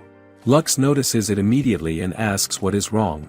It seems to have come from Kronia's side. The fairy gives him a message. At the same time, in the kitchen, Kronya stands quietly in front of ingredients laid out on the table. Eggs and other food items are arranged carefully as she thinks back to something she overheard at the market. She remembers Lux speaking with a bakery seller. The seller had mentioned that a certain ingredient was considered a luxury and difficult to obtain. Meat and fish pies were offered instead. Later, Kronya had asked Lux if he was searching for something. He had brushed it off, saying it was nothing and asking if she needed anything instead. At the time, Kronya had been in bed after returning home, still thinking about his behavior. She recalls the bakery seller's words again and slowly realizes what the luxury item was. It was sugar. That realization leads her to another thought. Lux might have been looking for sweets or confections. She begins to consider making something sweet for him. However, uncertainty quickly follows. She does not know how to make such things, and she worries about wasting ingredients if she makes a mistake. The problem leaves her stuck in thought. Her reflection is interrupted when Lux appears in the kitchen. He calls out to her and tells her that they have visitors. Outside the castle, a noble and the man from earlier wait at the entrance. The noble speaks confidently to the man, assuring him that everything will go smoothly. He explains that he saw Lux and Kronya at the town market and believes they are decent people. From inside, Lux's voice suddenly calls out sharply. He demands to know who is outside, refusing to open the door.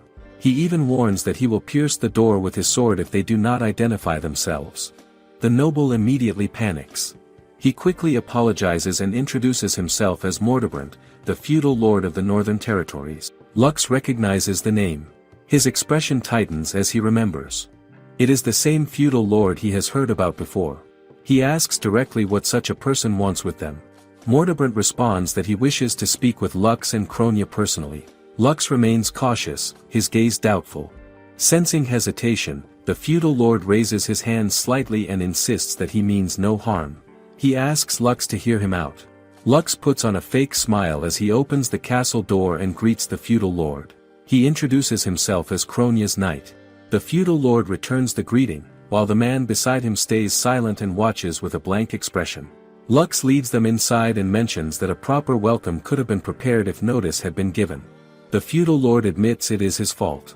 He explains that arriving without warning might be a nuisance, but he also adds that preparing a proper welcome in such a castle would be nearly impossible anyway. So he comes unannounced. Lux keeps smiling and pretends to appreciate the thoughtfulness, but inside he feels irritated. Who gives the feudal lord the right to insult the castle so casually? Still, Lux knows he has to stay composed before getting down to business. He brings up the market from the other day and asks if the feudal lord is the one watching him and Kronya from hiding. The feudal lord realizes he has been noticed. Lux points out that he could have simply approached them. The feudal lord explains that he does not want to interrupt their moment. Lux glances at him and wonders what kind of person thinks that way. Is he overthinking things, or is he just being observant? Either way, the explanation does make some sense. Lux says he lets it pass since there is no sign of hostility, but he adds a quiet warning about actions that might be misunderstood. The feudal lord agrees without resistance. Lux then introduces Kronya. The feudal lord greets her and gives his name, and she acknowledges him in return. The feudal lord points to the silent man and says he is someone he wants to offer to Kronya. He introduces him as Gotha and describes him as a hopelessly bad chef. Lux pauses at that and asks if he hears correctly. The feudal lord repeats it without hesitation. Gotha is indeed a hopelessly bad chef. Lux confirms that he does not mishear and questions whether the feudal lord truly wants them to take such a person in. The answer is yes. Lux admits he feels bad for Gotha being described that way. The feudal lord briefly glances toward the door where his guards stand. Lux notices it. Why that look? Is he wary of his own guards? What is he really planning here? Lux keeps these thoughts to himself and decides to play along for now. He comments that having a hopelessly bad chef is quite a problem. The feudal lord responds that Lux and Kronya are short on staff, so any extra help should be welcome, even if Gotha might not be useful. Lux admits they do lack manpower. At that moment, Kronya tries to speak, but Lux raises a finger to pause her. He looks at Gotha and notices the faintest smile on his face. It is subtle, almost hidden. What does that mean? Lux begins to suspect that Gotha understands the feudal lord's intention. Could the description be the opposite of the truth? Could Gotha actually be skilled and valuable? Even with that thought, Lux still cannot grasp the feudal lord's true motive. Lux decides to accept Gotha, saying they cannot afford to turn away any help they can get. The feudal lord quickly asks if he truly means it. Lux turns to Kronia and asks for her opinion. She responds with clear excitement, already imagining the possibility of learning how to make sweets from Gotha. Her eyes seem to shine at the thought of delicate confections. Lux notices her reaction and understands. Food matters more than just survival. It brings comfort and joy. Is it not one of the simplest pleasures in life? He has been worried for some time. His own cooking skills are limited, and he fears that Kronia might grow tired of eating the same meals again and again. That concern lingers quietly in his mind. Then the feudal lord leans in and reveals something unexpected. He explains that Gotha is the one who bakes the bread he previously gives to Kronia. That catches her off guard. She reflects on how the bread stays delicious even after several days, which is rare. Lux agrees without hesitation. The quality of that bread is undeniable. Kronia happily notes how well it pairs with the soup Lux prepares. Lux adds that he especially enjoys it with melted cheese on top. The feudal lord listens with a small, knowing smile. He then tells Gotha to properly greet Lux and Kronia. For a moment, everything feels normal. Then Gotha, still wearing a calm and unreadable expression, states that he despises nobles. The words land heavily. The feudal lord is visibly shocked. Lux and Kronia fall into a quiet silence, both taken aback by the bluntness of it. In the past, Gotha stands among fellow senior chefs as they taste a dish of sliced potatoes he prepares. They commend him, saying it tastes delicious, and they praise his skill without holding back. Gotha keeps a neutral expression as always. One of the chefs admits that he has no idea what to do when asked to create something original, but Gotha steps in and saves the situation. Gotha gives credit back to them, saying it is only possible because the head chef and everyone else supports him. It shows a different side of him, quiet, capable, and respected. So what changes? Back in the present, his blunt words about despising nobles hang in the air. The feudal lord calls his name in shock. Gotha quickly realizes what he says and understands he makes a mistake. He tries to recover, thinking fast, and claims that he actually likes nobles now, even loves them. Lux points out that the correction comes far too late. The feudal lord remains stunned, glancing at Gotha with disbelief. Gotha begins to worry. Is he about to ruin whatever plan the feudal lord has in mind? Lux then speaks in a calm tone and says he understands how Gotha feels. He admits that he also despises nobles. He asks Gotha to explain the reason behind his hatred. Gotha recalls Lux's earlier behavior and wonders what kind of person he truly is. Still, he answers honestly. He explains that nobles often mock his fellow chefs and belittle their food as if it has no value. He cannot tolerate it anymore. The memory of that anger resurfaces. He reveals that he once strangles his own lord after the man throws away food without care. Lux listens and then questions how Gotha is still alive after such an act. Gotha explains that he is meant to be punished for lèse-majesté, but the feudal lord intervenes and saves him. Since that incident, Gotha finds himself unable to cook for nobles. The thought of being mocked again, of seeing food disrespected, weighs on him. He fears that if it happens again, it will only bring trouble to Lux and Kronia. He accepts the label placed on him, agreeing that he is a hopelessly bad chef in this context. Lux begins to understand that the feudal lord is not lying earlier. Gotha then states that Lux and Kronia should not hire him. It seems like the matter should end there. Or does it?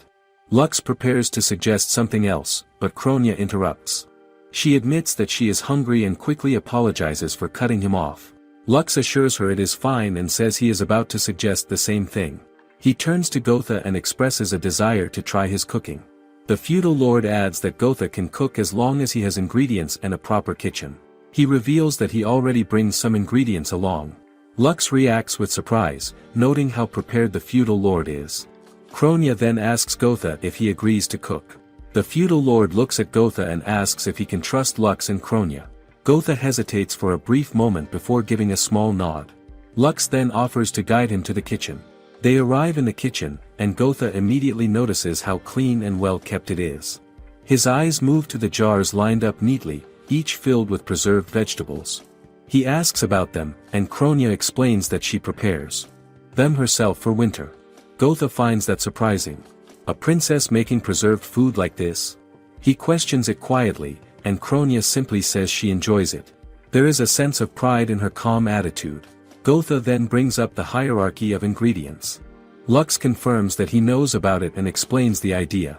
Ingredients closer to the sky are ranked higher, while those closer to the ground are considered lower.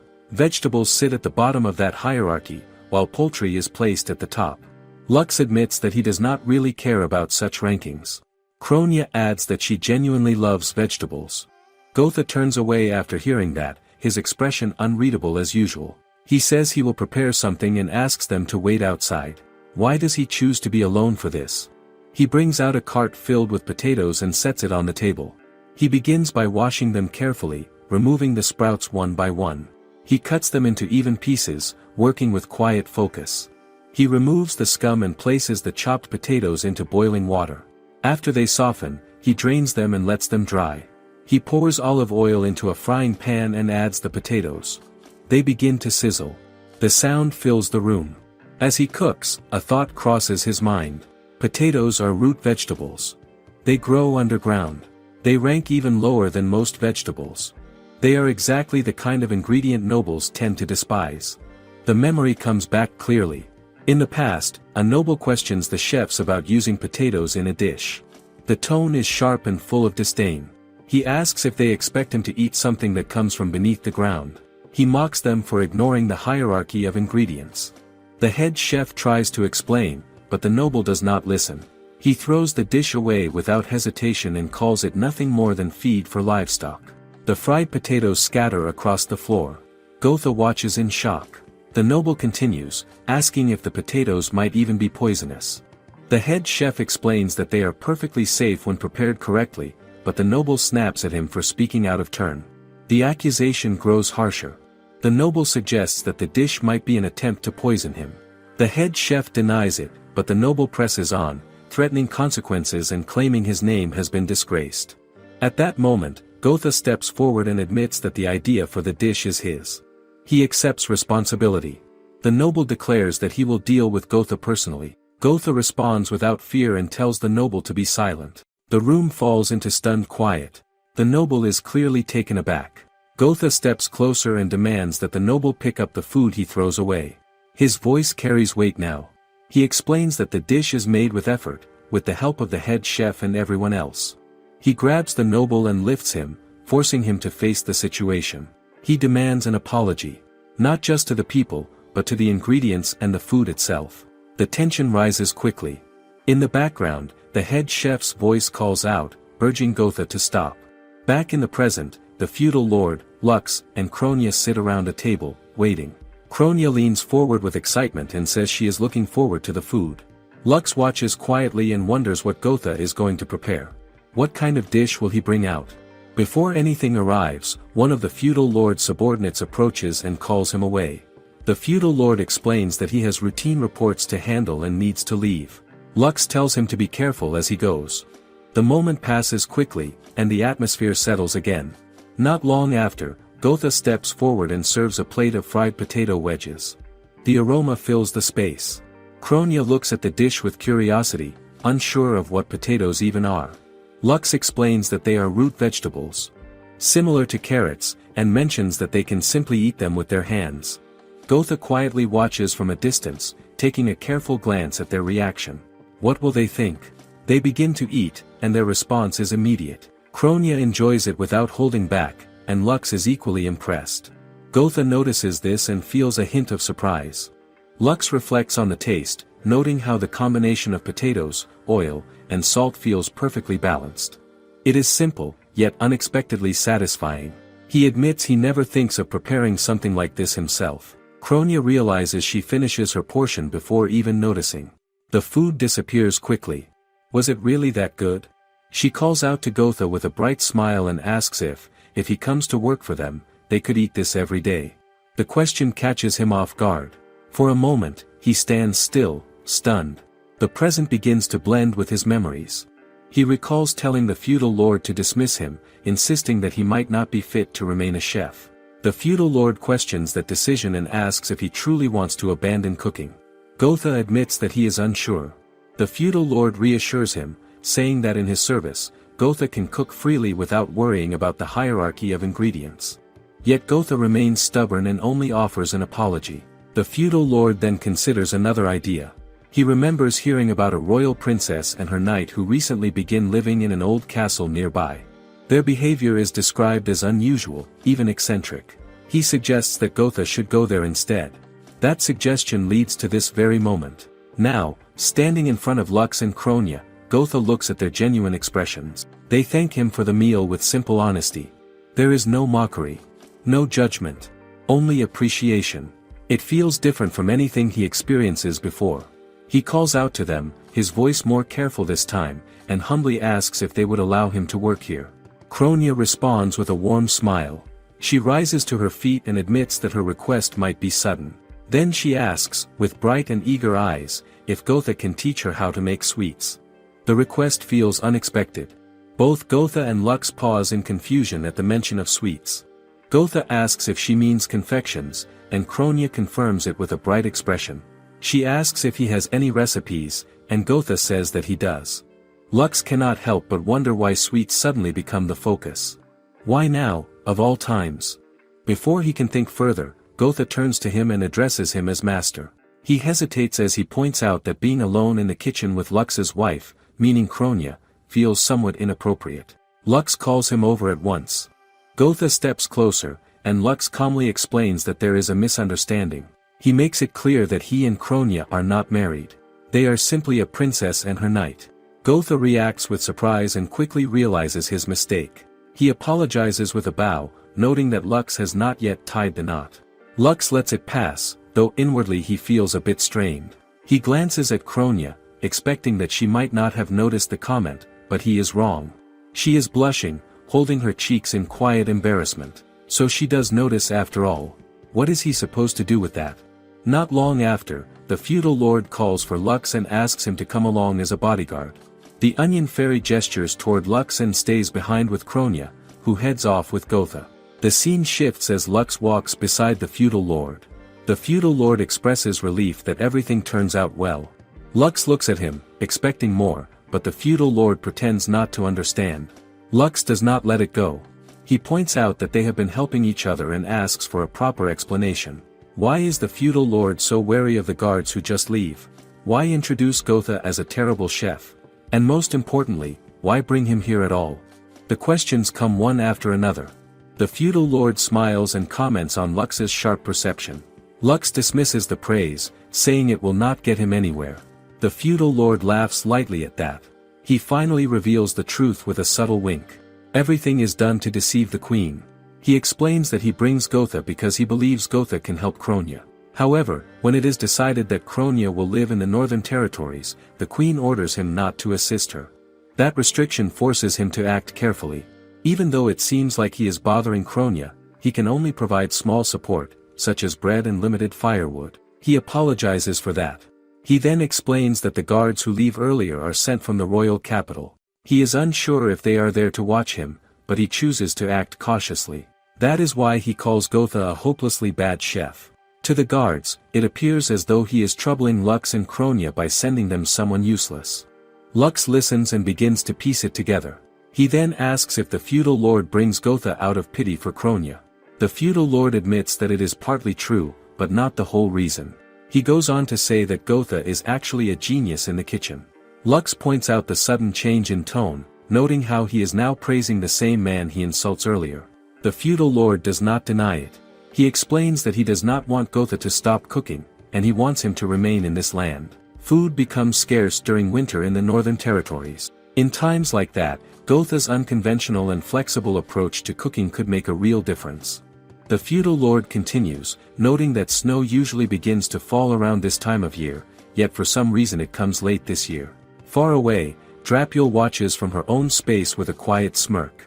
What is she planning? Lux listens and then asks why he is being told all of this. The feudal lord answers simply that it is because Lux stands on Kronia's side. Lux reflects on that and admits that the feudal lord is very different from the impression he gives at first. He calls him a cunning man in truth. The feudal lord looks slightly surprised and wonders if that means Lux does not trust him. Lux denies it and says that, if anything, he prefers people like him. The response seems to touch the feudal lord. He remarks that they are now partners in crime and says he looks forward to working together. Lux agrees. Still, a thought lingers in his mind. The queen truly despises Kronia. What is the best way to protect her? At that same time, the oven opens in the kitchen. Warm air escapes as Kronia looks inside with excitement. She notes that the cookies come out beautifully, each shaped differently. She suggests that it is time to assemble them. Gotha pauses, unsure of what she means. What is she trying to make? It soon becomes clear. The cookies are shaped into parts of a house, with small mint pieces added for detail. Kronia prepares icing by mixing egg whites, powdered sugar, and lemon juice. She places the mixture into a cloth piping bag and carefully applies it to the cookies. She decorates them with steady hands, adding patterns and designs, then begins to assemble the pieces into a structure. Even the interior is given attention. Step by step, the pieces come together into a small house. Lux and the feudal lord return and step inside just as the sweet scent fills the room. The feudal lord remarks that it smells wonderful. Kronia calls out to them with excitement and explains that she completes it with Gotha's help. The result is a gingerbread house, complete with detailed interiors. Lux moves closer and takes a careful look. He praises her work, calling it well done. Kronia then reminds him of something from the town market. She says he is searching for something sweet that day. Lux asks if the gingerbread house is meant for him, and she confirms it. He recalls that moment and realizes she listens more closely than he expects. In truth, he is looking for sweets for her, but he keeps that thought to himself. Instead, he thanks her and says he appreciates her kindness. She responds with a gentle smile. Lux then comments that the house is so well made that it almost feels like a waste to eat it. Kronia insists that it is made for that purpose. Gotha and the feudal lord quietly watch the exchange, observing without interrupting. The moment feels calm, almost peaceful. Then Lux speaks again, almost without thinking. He admits that something has been on his mind for a while and asks if they can become engaged. The words leave his mouth before he fully processes them. Kronia freezes and blushes deeply, completely stunned. Lux realizes what he says and begins to blush as well. Why does he say it so casually? Why here, of all places? He becomes aware of the others still standing nearby. The feudal lord offers his congratulations, while Gotha remains silent. Lux can only reflect on his own mistake, questioning his timing and his choice of words. Lux cannot shake the feeling that he speaks too casually. The words come out without care, and now he regrets it. He thinks he should have considered the time and place before opening his mouth like that. It is too important to handle so lightly. He decides that he will speak to Kronia again about the engagement, properly this time, with the weight it deserves. Later, he finds Kronia crouching near a hole in the wall, staring closely at it. He wonders what she is looking at and steps closer to ask. She tells him to take a look himself. As he leans in, he notices something unusual. The broken wall is slowly repairing itself. He stares in disbelief. How can something like this even happen? Kronia remarks that it feels strange. Lux then tells her that other collapsed parts of the castle are also being restored. Something unusual is happening throughout the entire structure. That is when Kronia recalls Drapul's earlier words. She remembers being told that if she continues building houses for the fairies, the castle will gradually return to its former state. She shares this truth with Lux and apologizes for not mentioning it sooner. Lux listens calmly and tells her not to worry. He thanks her for trusting him with the information. He thinks it through. If building homes for fairies restores the castle, then what kind of principle is behind it? Is this truly the power of a spirit? He already knows that the castle is filled with fairies, but he never expects that a fire spirit might also be involved. The idea sparks curiosity in him. Could he meet such a being one day? Gotha soon notices them and calls out, asking what they would like to eat. He explains that their answers will help him decide on meals for the day. Lux agrees that it is a good approach and says he prefers a nutritionally balanced diet. Gotha picks up on that and understands that Lux values his health. Kronia eagerly adds that she wants to try dishes she has never tasted before. Her curiosity is clear. She then mentions that she would like to try more potato-based meals. Lux supports the idea, saying that potatoes are good enough to become a staple food. Gotha smiles slightly and acknowledges their preferences. As Gotha turns to leave, Lux notices something unusual on his shoulder. Gotha bows lightly and says he will return to cooking before walking away. From behind, Lux catches sight of several tiny figures attached to Gotha's back. They are fairies. Kronia leans in and whispers that they are potato fairies. Lux quietly adds that they must be fond of Gotha. Only then do they realize how close they are standing to each other. Both of them step back quickly, flustered by the sudden awareness. Lux gathers himself and calls out to her. He brings up the earlier moment when he mentions the engagement so suddenly. He apologizes for how careless it sounds. He asks for another chance to express his feelings properly, in a way that truly reflects what he means. He asks if she is willing to wait for that. Kronia responds with a soft smile and says that she will be waiting. A cold breeze passes through, and she notes that it is starting to feel chilly. Lux suggests they return to their rooms. He adds that it seems snow will begin to fall soon. Elsewhere, a small ball of light appears near the gingerbread house. It glows softly before transforming into a tiny fairy. The castle feels more alive than before. Winter quietly arrives. Kronia sits quietly, scribbling in her notepad as two fairies float gently at her side. Her thoughts drift back to what Lux says about asking for another chance to express his feelings. The memory makes her blush, and a soft smile forms on her face. She realizes that just thinking about him brings her happiness. Why does it feel this way? Then a doubt creeps in. She wonders if it is really alright for her to feel so happy. Lux is kind, after all. Could it be that his agreement to marry her comes only from consideration? The thought unsettles her, but she quickly pushes it away. Thinking like that feels unfair to him. It almost feels disrespectful. Just then, she hears someone calling out and glances toward the window, wondering if the merchant has arrived. Meanwhile, Lux learns something unexpected. The merchant reveals that he is actually the feudal lord's younger brother. He confirms it calmly, though he mentions that as the fifth son, he hardly considers himself much of a noble. Lux studies him and notices that despite the similarity in their names, they do not look alike. He then asks if the merchant comes on business at the feudal lord's request. The merchant confirms this without hesitation. That realization makes Lux pause. It becomes clear that the feudal lord has been quietly offering help for some time now. The merchant then presents a small bag containing the item Lux orders and casually congratulates him on his engagement with Kronia. Lux is surprised and asks if the news comes from the feudal lord, but the merchant denies it. He explains that he simply figures it out based on how specific Lux is with his order. In fact, he assumes they are already engaged. Lux questions how he comes to that conclusion, but the merchant avoids giving a direct answer. The truth is obvious in his eyes. Their closeness gives it away. The conversation shifts when the merchant asks if the engagement is mainly for the sake of protecting Kronia. Lux pauses for a moment before admitting that it is part of the reason. The merchant notices the hesitation but chooses not to press further. Instead, he offers a simple wish for their happiness. Unbeknownst to them, Kronia overhears everything. The words weigh heavily on her. She begins to worry that the engagement is nothing more than a sense of duty. Is Lux only doing this out of obligation? Is she forcing him into something he does not truly want? Before she can think further, she hears Lux telling the merchant to pass his regards to the feudal lord, and she quickly slips away. Left alone, Lux reflects on the merchant's question.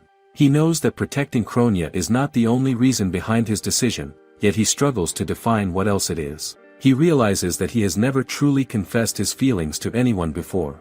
Even when a friend once asks him for advice on how to approach girls, he has no answer.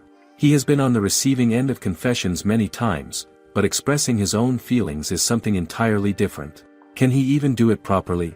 As he stands there thinking, the onion fairy perched on his head suddenly smacks him.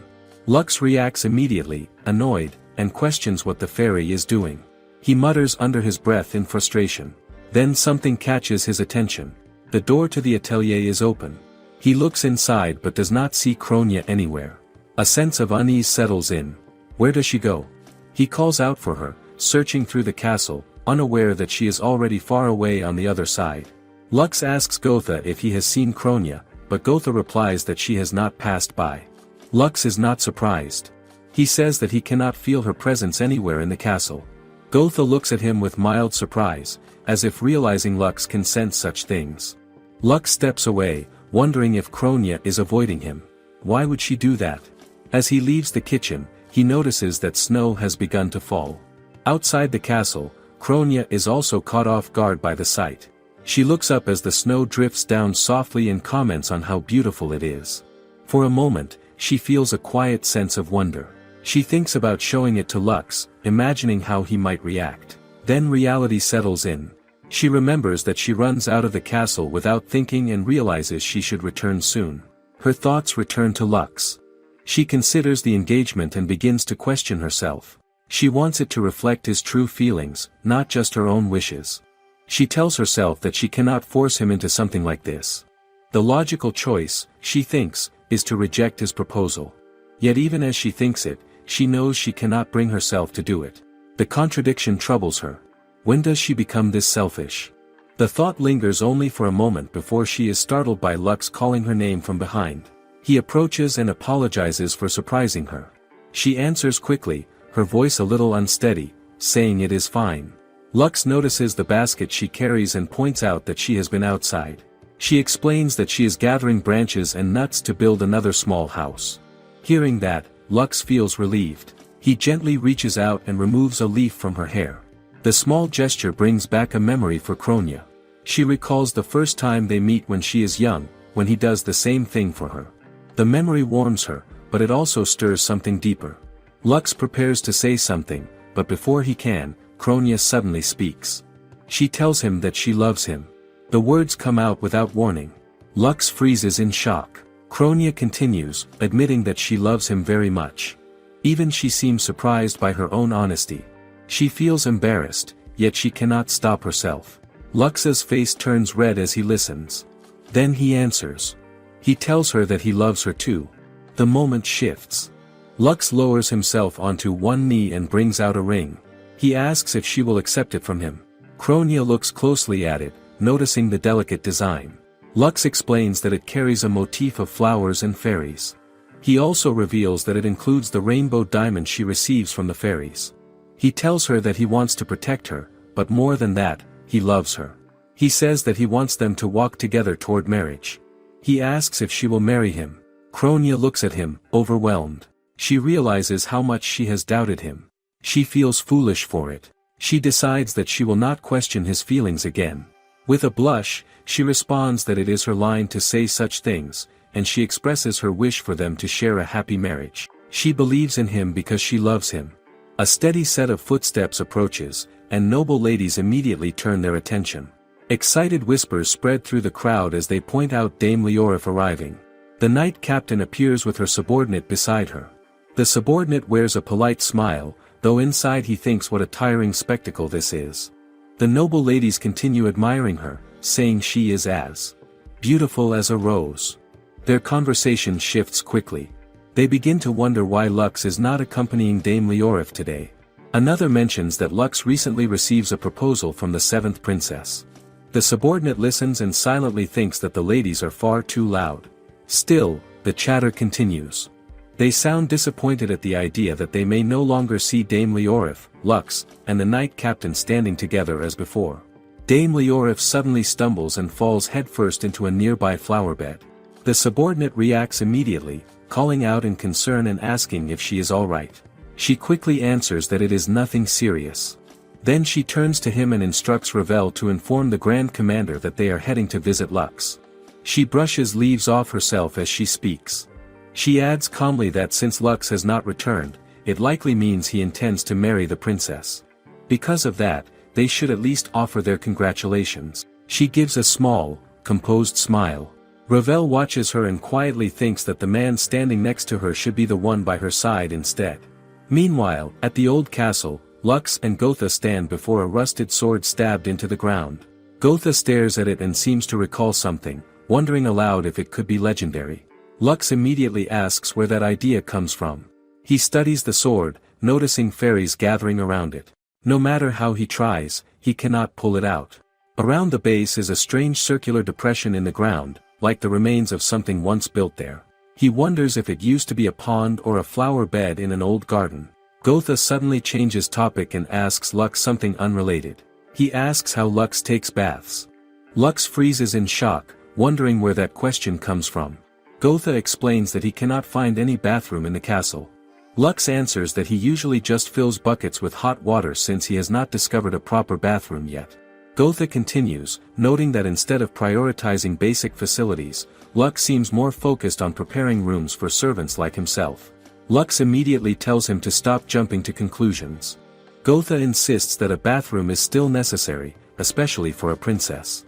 In another part of the castle, Kronia runs through the snow with excitement, noticing how much of it has begun to fall.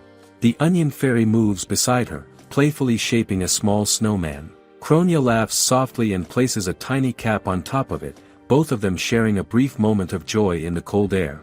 Later, Kronia looks around and wonders where Lux is. The onion fairy gestures in a direction, and she decides to go look for him.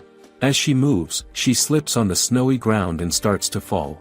Before she hits the ground, Dame Leorif catches her. Kronia looks up in surprise, momentarily stunned. She stares at Leorif and blurts out that she is sparkling, clearly impressed. Then she quickly thanks her for saving her. Leorif explains calmly that there was no gatekeeper at the entrance, so they simply entered. Ravel stands nearby with her. Leorif then introduces herself as the commander of the Third Order of Knights and asks if Kronia is who she thinks she is. Kronia nods in response, still observing her closely while noting to herself that Leorif is a female knight.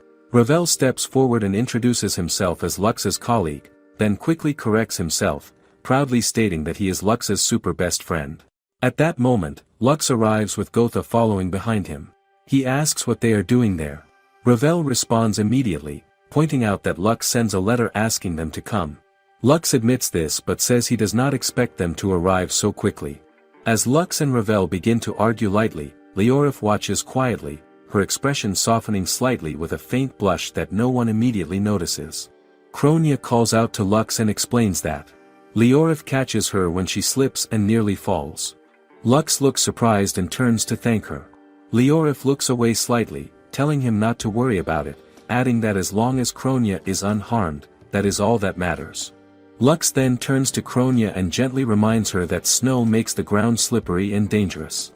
He asks her to let him know before she goes out next time so he can accompany her. Kronia agrees politely. Lux, however, begins to wonder if he sounds like he is nagging her, though that is not his intention at all. Nearby, Ravel observes everything carefully. He begins to question his earlier assumptions, thinking that perhaps he was wrong about Lux being completely focused on Kronia in the way he believed. Kronia then turns to Ravel and calls him Mr. Super Best Friend, which he acknowledges with pride. She praises Leorif, saying that it is amazing for a woman to be a commander of knights. Ravel smiles and casually remarks that Kronia should still be careful, since the commander and she might become rivals in love. The statement lands awkwardly. Everyone turns to Ravel in confusion and silence, stunned by what he just says. During practice between Lux and Ravel, Leorif approaches and asks Lux if he has a moment. The two of them step aside under a tree. Leorif apologizes for interrupting his training, but Lux says it is no problem. They begin reviewing a report together, standing close as they examine the details. Lux leans in slightly to take a closer look, and Leorif cannot help but notice how close he is. A faint blush appears on her face. From a distance, Ravel watches the scene with a satisfied smile, clearly enjoying the atmosphere between them. Lux suddenly calls out to him, asking him to come over. Ravel agrees and walks closer, asking what is needed. Internally, Ravel is already pleased with what he sees. He enjoys this dynamic between Leorif and Lux and believes it is something worth supporting. That is why he previously makes the comment about Kronia and Leorif becoming rivals in love. In his mind, he even apologizes to Kronia, but he decides this is the direction he wants things to take. He plans to stir things up if necessary. Before he can continue thinking, Leorif suddenly grabs him and throws him into a snow-filled plant. Lux and Kronia look on in stunned silence at the unexpected action. Ravel quickly pops back up, trying to say something, but Leorif is already holding his cloak. She apologizes to Kronia and tells her she will handle Ravel herself, asking for a moment before dragging him away. She brings him to a more secluded area and immediately questions him in a cold, strict tone. She asks what his job is and tells him to answer properly. Ravel states that he is a knight assigned to assist the commander of the Third Order. Leorif acknowledges this and begins to lecture him. She explains that knights must follow proper decorum and that showing disrespect toward a royal princess is completely unacceptable. Despite her stern tone, Ravel cannot help but notice how radiant she looks while speaking. Leorif then presses him further, asking why he makes such a remark and, more importantly, how he knows about her feelings for Lux. Ravel responds that it is something most people in the Third Order already notice. Leorif is shocked to hear this. He explains that her behavior makes it fairly obvious. She then asks if Lux is aware of it. Ravel replies that Lux does not seem to notice anything like that, calling him extremely dense in such matters. Leorif seems relieved by this answer. Ravel then adds that he believes he is meant to be the one who helps bring Leorif and Lux together. Leorif asks why he thinks that, clearly surprised. Ravel hesitates for a moment, recalling times when he observes them talking and working together. He then simply says that he wants both of them to be happy together. Leorif calmly states that she is already quite happy. She explains that she has excellent subordinates like Ravel and Lux, and that she is certain Lux is also happy. She even asks Ravel if he cannot see it from Lux's calm expression. Ravel, however, disagrees. He points out that Lux is living in an old, poorly maintained castle in a cold region. In his view, Lux is simply enduring it rather than truly being comfortable. Leorif smiles and insists that she is still happy. She offers her congratulations to what she refers to as a merry couple, and thanks Ravel for his concern, though she says it is unnecessary. Her tone is gentle as she acknowledges his feelings. Still, Ravel refuses to let it go. He asks again if she is truly fine with this situation. Leorif answers without hesitation that she is. But Ravel can clearly tell that he is not convinced. Meanwhile, Kronia is outside making a large snowball with the onion fairy. As she works, she thinks about Ravel's earlier comment about her and Leorif being rivals in love. The thought makes her pause. Does that mean Leorif is in love with Lux? Lux approaches and apologizes to her, saying that Ravel often makes strange remarks that end up causing trouble for both him and Leorif. Kronia asks if he means his super best friend. Lux pauses, clearly not understanding at first. Kronia explains that Ravel introduces himself that way. Lux sighs and says that Ravel simply says whatever comes to his mind. Kronia remarks that despite that, they seem to get along well. Lux is unsure and quietly disagrees, then remembers something else. He mentions to Kronia a strange area in the castle grounds. There is a circular depression in the ground with an old sword stuck in the center. Kronia immediately becomes interested and asks what it is. Lux admits he does not know either. He even wonders if it could be something like a legendary sword. Kronia becomes excited, saying that he notices it too. At that moment, Leorif calls out to them. She approaches with Ravel and apologizes. Ravel admits he is simply happy to see Lux again and says he makes a careless remark earlier. He bows in apology. Kronia accepts it calmly and says she understands how he feels. Lux then suggests that Leorif stay at the castle for the night to rest. Ravel becomes visibly excited at the idea, but Lux quickly adds that he will be getting a lecture after dinner. Leorif then turns to Lux and asks if they can discuss his salary as well. Lux agrees and suggests they head inside. Kronia remains behind, not following them immediately. When they look back, she explains that she wants to see the legendary sword. She tells them to continue with their important discussion without her. Lux looks slightly concerned. Ravel asks what legendary sword she is talking about. Kronia calmly says she will ask Ravel to be her bodyguard while she explores it. Ravel freezes in shock at the sudden request.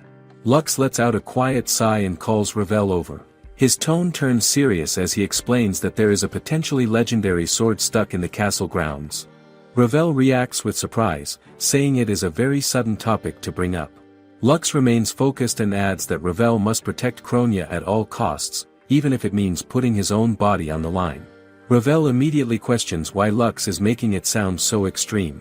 Before the conversation continues, Kronia tells Ravel that they should go, and he follows her without further argument. The onion fairy peeks out from Kronia's hair and stares at Ravel. Ravel feels the awkward silence pressing on him as they walk. He begins to wonder why Kronia even asks him to be her bodyguard in the first place. Then a thought forms in his mind. Maybe this is his chance to change things. Maybe he can convince her to give up on Lux. He calls out to her and starts to speak, asking if Lux does not want to return to the capital. He tries to continue, thinking that Lux must find it difficult living in such a cold place in an old, run-down castle.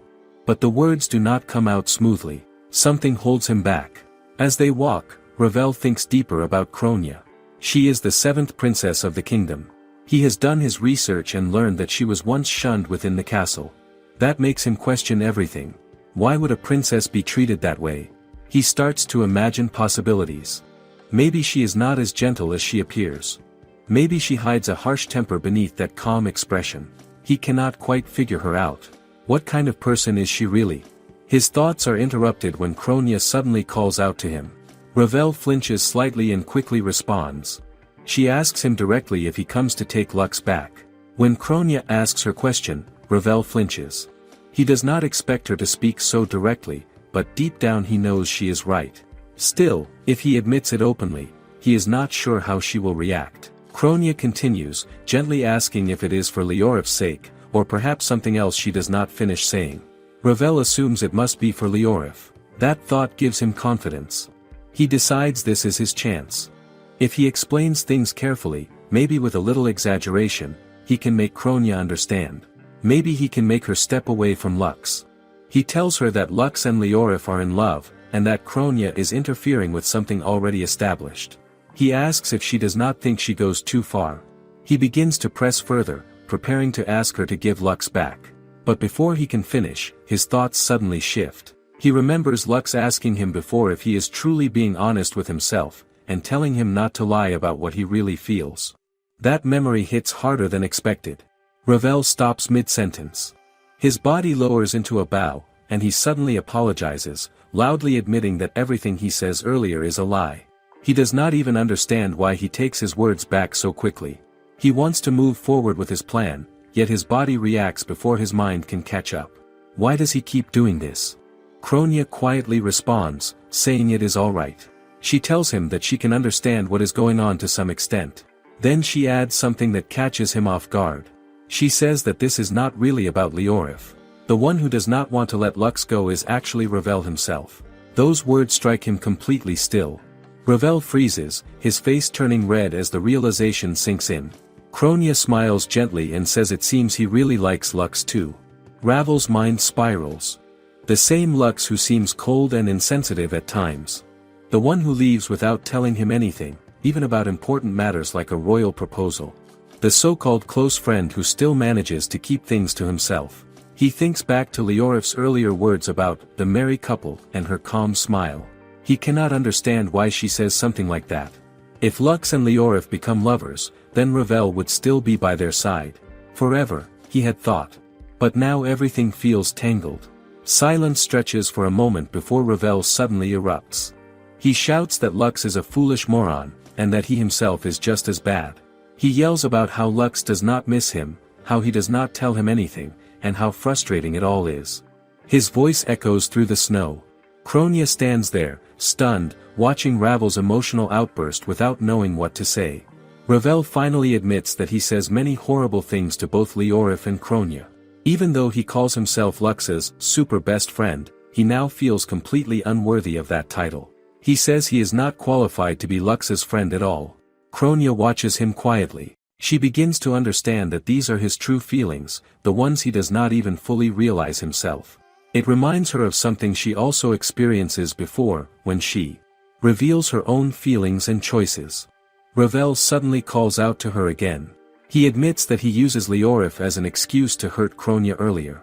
He bows deeply in apology, saying he feels too ashamed to face Lux like this. Kronia softly calls his name, trying to respond. The onion fairy on her shoulder gestures insistently, as if telling her what to do. Kronia seems to understand and speaks firmly. She says she is angry. Then, she gives Ravel a light punch on the head. She tells him to stop lying to himself. Ravel is startled, rubbing his head in confusion. Kronia explains that she is punishing him, and adds that no one else has the right to judge him for his actions. She tells him to keep being Lux's super best friend forever. In that moment, Ravel realizes something. She is not angry in a harsh way. She is trying her best to comfort him. He begins to understand why Lux falls for her. He admits quietly that he is no match for her kindness. He quickly says the punch does not hurt at all, trying to recover from the emotional moment. Later, they walk together. Ravel calls out to Kronia and asks if she wants to hear stories about Lux's past adventures, mentioning that he is part of them too. Kronia hesitates. She thinks she does not have Lux's permission, but Ravel reassures her that it is fine. He says they will only talk about Lux's good and impressive moments. Kronia still considers it, clearly interested, but unsure. Before she can decide further, Ravel starts talking anyway, surprising her with how quickly he begins. Meanwhile, inside the castle, Lux speaks with Leorif. He tells her that she must be cold after coming all this way and offers to make tea. She thanks him and notices the gingerbread house sitting on the table. Leorif moves closer to the gingerbread house and studies it with interest. She asks Lux what it is. Lux explains that it is a gingerbread house Kronia makes for him. Leorif looks surprised to hear that Kronia is the one who creates it. She praises it softly, saying it is wonderful and so lovely that it almost feels like a shame to eat. Lux agrees with her, understanding the feeling. But internally, he knows the real reason is different. He cannot actually eat it because a fairy lives inside it. He cannot tell Leorif that. On top of that, thanks to the fairy, the herbs used as decoration remain fresh for an unusually long time. It is something he quietly accepts without explanation. Leorif then shifts the topic to something more formal. She tells Lux that she needs to discuss his salary. He applies to become a special guard of the Third Night Order, assigned to protect Kronia. Because of that, he will receive payment while staying at the old castle. Lux is slightly taken aback and thanks her sincerely. Leorif tells him not to worry about it. She adds that for a knight, pride comes first, and money comes right after. She says it with a confident, radiant expression. Lux quietly remarks that she never changes. Leorif continues, saying that without money, it is difficult to protect what is important. She asks if he understands that. Lux acknowledges it and says it is something she teaches him in the past. For a moment, Leorif falls silent. Then she says he was always a cheeky brat. Lux immediately asks where that comes from. Leorif explains that she refers to the time when they first meet. In the past, Lux is a boy standing in front of a teacher who scolds him harshly, calling him a troublemaker. Lux immediately protests, saying he is not a troublemaker and that he has a name, Lux. The teacher criticizes his manners and even insults his upbringing. Lux becomes visibly angry. At that moment, Leorif steps in. She tells the teacher that as his senior, she will ensure Lux understands what is expected of him. The teacher warns her not to let that low-born thinking spread. Lux mutters in frustration, saying the teacher should disappear. Leorif immediately comments that he is too direct. She turns to Lux and asks who she is. He answers, recognizing her as a well-known swordswoman who stands out. Leorif replies that she knows who he is as well, since he is always causing trouble. Lux looks annoyed. Leorif notes that he does not seem familiar with polite speech and asks what happens this time. Lux explains bluntly that he is hit because of his low-born status, so he hits back. He then asks if he is in the wrong. Leorif considers it and says she believes he does the right thing in defending himself. However, she adds that he is far too honest, and that is where he lacks refinement. Leorif suggests that Lux should try becoming more cunning. She explains that sometimes people need to put on a fake smile to persuade others, and she demonstrates it briefly, asking him to try as well. Lux attempts it, but his smile comes out awkward and almost intimidating. Leorif immediately says he needs more practice. Lux pushes back, saying he does not want to fake smiles. He questions why he should lie to himself just to deal with people. Leorif responds calmly that he does not need to lie to himself, and in fact, he should not. She explains further that honesty is important, but he should keep certain thoughts to himself and trust only those he can rely on. Lux then asks what he is supposed to do if he cannot control his anger. Leorif suggests a simple solution: he can insult people in his mind instead. Lux looks stunned. Leorif continues, saying that this way, no one gets hurt and it can even be amusing. She adds that it suits him more than he thinks. Lux pauses, then admits she might be right. He says he will take her advice seriously and refers to her as Senior Leorif. Leorif comments that he looked quite cute just now. Lux immediately retorts that she should shut up. Back in the present, Lux covers his face in embarrassment as he asks her to stop bringing up those memories. Leorif, however, reflects quietly. She remembers how honest Lux always is, how he shows kindness even to those weaker than him. She also recalls moments during war, when he tells her to endure and hold on even when comrades fall around them. Lux knows he has many questions for the castle lord, Drapule, but she shifts the topic first and points out that he is not yet married, even though he recently proposed to Kronia. He clarifies that it is only an engagement and not an immediate marriage. He wonders how she knows such details, then quickly realizes that as the castle lord, she has access to everything happening around her. Drapule confirms this without hesitation and explains that very little escapes her awareness. This makes Lux uneasy. Can anyone truly have that much control? She reassures him that she does not spend all her time watching others and that she respects privacy as much as she can, since she also has many other responsibilities. Lux tries to steady his thoughts and focuses on what matters most. He wants to understand the connection between the fairy houses Kronia builds, the repairs happening in the castle, and Drapule's true objective. At that moment, Kronia calls out to him and wonders if she is too heavy. Lux assures her that she feels light, almost weightless. She reacts with quiet embarrassment and hides her face, while Drapule watches with amusement. Drapule notes that Kronia is improving quickly at making fairy houses and says her work is helping more than expected. She encourages her to keep going. Lux returns to his concern and presses for an explanation. How exactly does building fairy houses benefit Drapule? Drapule questions whether she even needs to justify it, but Lux insists. He cannot ignore the possibility that Kronia is being used or placed in danger. Drapule responds that the arrangement is simple. The castle is being restored, and in return, Kronia builds fairy houses. To her, there is no harm in that. But Lux is not convinced. What if the situation changes later?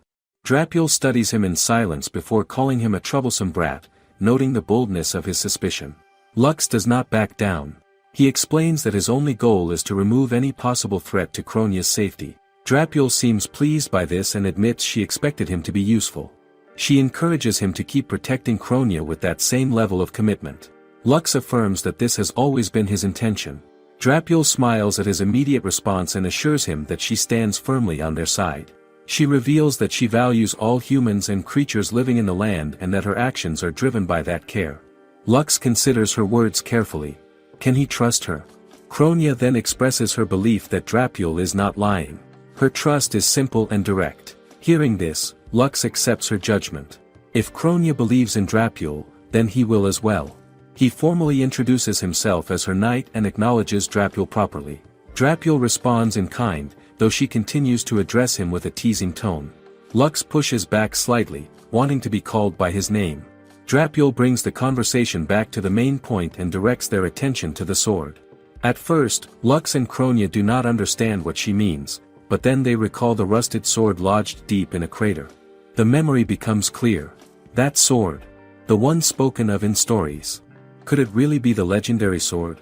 Drapule asks if they noticed the small fairies gathering around it. Lux remembers the sight and realizes it was not a coincidence. Drapule explains that because Kronia has been building homes for the fairies, their activity has increased, and something is beginning to change. A particular fairy, one tied closely to the sword, is on the verge of awakening. The air feels heavier with meaning. What kind of fairy could be connected to something like that? She then reveals her intention. She wants a small shrine to be built for that fairy, a proper place for it to awaken. She specifically asks Kronia to take on this task. There is a quiet certainty in her words. She believes that if Kronia builds the shrine, something good will follow. Kronia nods and accepts the task, then asks what kind of fairy they are dealing with. Drapule does not answer. Instead, she ends the conversation and disappears, leaving both Lux and Kronia surprised by the sudden farewell. The moment feels incomplete. Why leave without explaining something so important? Elsewhere, at the crater where the old sword remains embedded in the ground, Ravel stands quietly and studies it. He wonders if this could truly be the legendary sword. He never expected it to exist in reality. A thought crosses his mind. What would happen if he tried to pull it out? Before he can act on it, Lux and Kronia suddenly appear in front of him. The unexpected arrival startles him. He reacts immediately, questioning why Lux is there. Lux looks around and realizes they have returned to the same place Kronia had been before. Ravel grows uneasy and asks if Lux has come to punish him. His voice carries fear. Lux does not understand the question and asks why he would do such a thing. Then he studies Ravel more closely and wonders if there is something that deserves punishment. Ravel hesitates and admits he will explain later, which only adds to the tension. Kronia calls out to Lux, interrupting the moment. Lux decides to leave the matter for later and turns his attention to her. Ravel feels a quiet dread. What has he done? Kronia admits that she forgot to ask something earlier. She wonders if Lux can find out what kind of things the fairy likes. Lux agrees without hesitation. Ravel listens, confused by the conversation. Then small floating lights begin to appear around them. The fairies gather again. Lux tries to listen carefully, but their voices are faint and difficult to understand. He catches fragments of meaning. Words like warm and clean reach him, though their full intent remains unclear. What do they mean by clean? Kronia quietly repeats the words to herself and begins to think. A small smile forms as an idea takes shape. She thanks Lux and says she knows what to do. Lux praises her insight and suggests they head back to the workshop. Ravel hears this and grows even more confused. What workshop are they talking about? Back at the castle, Leorif stands in the hall, still processing Lux's sudden disappearance earlier. The situation feels strange. Then, just as suddenly, Lux reappears and apologizes for vanishing without warning. He explains that unusual events have been happening often in the castle. Leorif pauses, then accepts the explanation without pressing further. Kronia begins working immediately. She sketches her ideas onto a notepad and shows them to the fairies, watching their reactions closely. They seem pleased, which reassures her. She ties up her hair and prepares herself. One by one, she gathers the materials she needs. A teacup, a jewelry box, a small flower vase, mosaic tiles, artificial flowers, a tiny stool, soft cotton fabric, and a miniature lantern. Lux notices the jewelry box and comments on its quality. Kronia explains that she bought it at the market with the intention of using it for house building. It feels very much like her way of doing things. She begins her work with focus and care. She paints delicate patterns onto the teacup, then carefully cuts the mosaic tiles into tiny pieces and arranges them as small steps around it. Each movement is steady. Each detail matters. She places folded cotton fabric onto the tiny stool and arranges the artificial flowers inside the miniature vase. As she works, she keeps the fairies' words in mind. A place that feels warm. A place that feels clean. A place where one can rest. The image becomes clearer in her mind. Lux, Leorif, and even Ravel watch her in silence. Drapule is there as well, observing from a distance without interrupting. Time passes quietly as the small shrine takes shape. When Kronia finally finishes, she looks at her work and announces that it is complete. Lux, Kronia, Leorif, and Ravel gather once again at the place where the old sword is embedded in the ground. Their attention shifts to what Kronia has created. It is an unusual sight. A small structure built from a teacup, shaped into something like a bath for fairies. It looks simple at first, yet carefully made. Then something begins to change. Drops of hot water start falling into the teacup, slowly filling it until it becomes a tiny bath. They notice the floating lights nearby. The fairies seem to be communicating again. Lux listens closely and begins to understand their meaning. They are urging him and Kronia to pull the sword together. He tells her what he hears and asks if she is ready. She agrees without hesitation. The two of them grip the sword and pull. At first, nothing happens. Then it moves. Leorif and Ravel react with shock as the blade begins to rise. With one final effort, Lux and Kronia pull it free. The sword shines with a bright light. At the same time, hot water bursts from the cracks left behind, shooting upward before spilling into the hollow below. The scene shifts quickly. Water gathers and spreads, forming a small pool. Kronia kneels and dips her hand into it. The warmth surprises her. She notices a faint, unusual scent and pauses to think. Lux connects the details and realizes what they have created. It is a hot spring. The realization settles in. So this is what Drapule meant. Something good has indeed happened. Nearby, a small fairy touches the water as well, as if testing it. Lux recalls Drapule's words and understands now. Still, he cannot ignore a practical concern. An open-air bath like this might need protection. Would it be better to build a shelter around it? As they watch the water, small bubbles begin to rise and gather. The fairies are converging. The movement grows larger until it forms a single figure made of liquid. The presence is much bigger than the other fairies. Kronia steps forward and greets it, wondering if this is the fairy connected to the hot spring.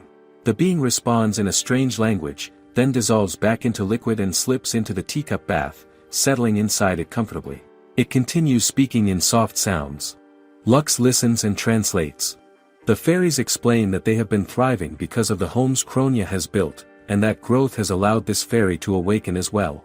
Kronia smiles at the thought. Lux returns the smile. Their effort has clearly meant something. Not far away, Leorif and Ravel observe the scene quietly. Leorif reflects on Lux's earlier words about strange events in the castle.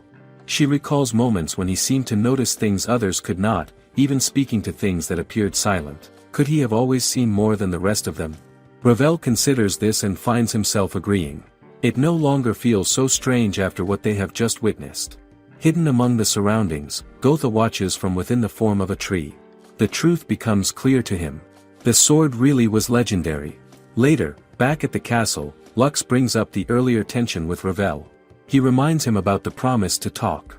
Lux explains that he will not lose his temper, especially since Kronia has already handled the situation in her own way.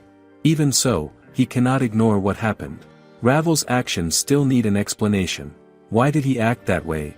Ravel finally decides to speak honestly. He admits that he has been avoiding the truth. He was afraid of losing Lux and wanted him to stay. The confession catches Lux off guard. Ravel continues, recalling their past. 6 years ago, during training, he had been defeated badly. Lux showed concern and treated it lightly, but to Ravel, it felt humiliating. Since then, he has struggled with his own sense of worth. He believes he lacks the strength and composure expected of a knight. The thought weighs on him. Why is he even here? Lux suddenly reaches out and pinches Ravel hard on the cheeks. The reaction is immediate. Ravel cries out in pain and demands to know why. Lux tells him not to say things he does not truly believe. He points out that Ravel always looked like he was enjoying himself during training. Was that just his imagination? Ravel pauses, caught off guard, then quietly admits that Lux did not misunderstand. But Lux does not stop there. He presses further and tells Ravel to stop lying to himself. Ravel's thoughts drift back to the past. He remembers the harsh voices around him. People mocking his efforts. They question if that is really the best he can do, even when he is trying his hardest. They call him a disappointment. They say he will become a source of shame for his family. The weight of those words lingers. But Lux had seen things differently. He had said he had high hopes for Ravel. He had even praised his performance, saying it was not bad at all. He had encouraged him to keep training and to face stronger opponents without holding back. That moment had stayed with Ravel.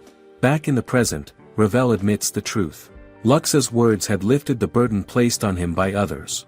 Since then, Lux has become someone important to him. A friend he values deeply. That is why he wants Lux to be happy.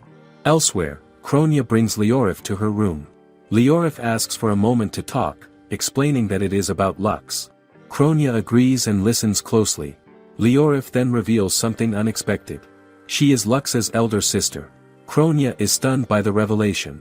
Leorif explains that they are not related by blood, but their bond is like that of true siblings.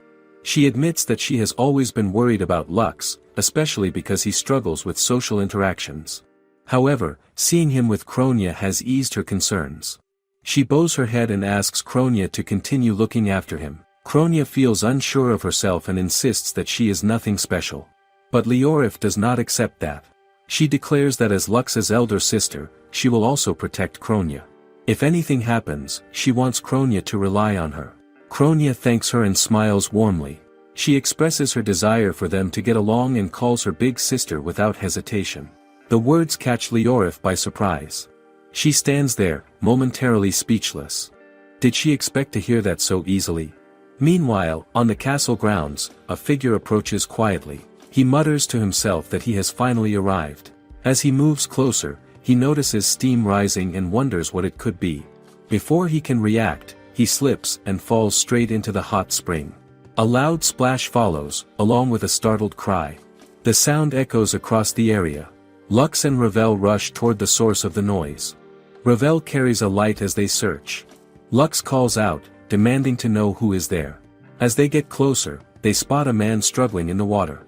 It is the feudal lord. He looks exhausted and weak as he calls for help. He insists that he has something important to tell Lux. Not far away, Drapule observes the situation with quiet amusement. A small chuckle escapes her. The situation is beginning to shift once again. Things are about to become interesting. Lux is stunned to see the feudal lord sitting in the middle of the hot spring, still insisting that he has something important to say. Ravel looks confused and asks who the man is, so Lux quickly introduces him. The situation feels strange, but they move past it for the moment. Later, inside, Gotha works by the fireplace, trying to dry the feudal lord's clothes.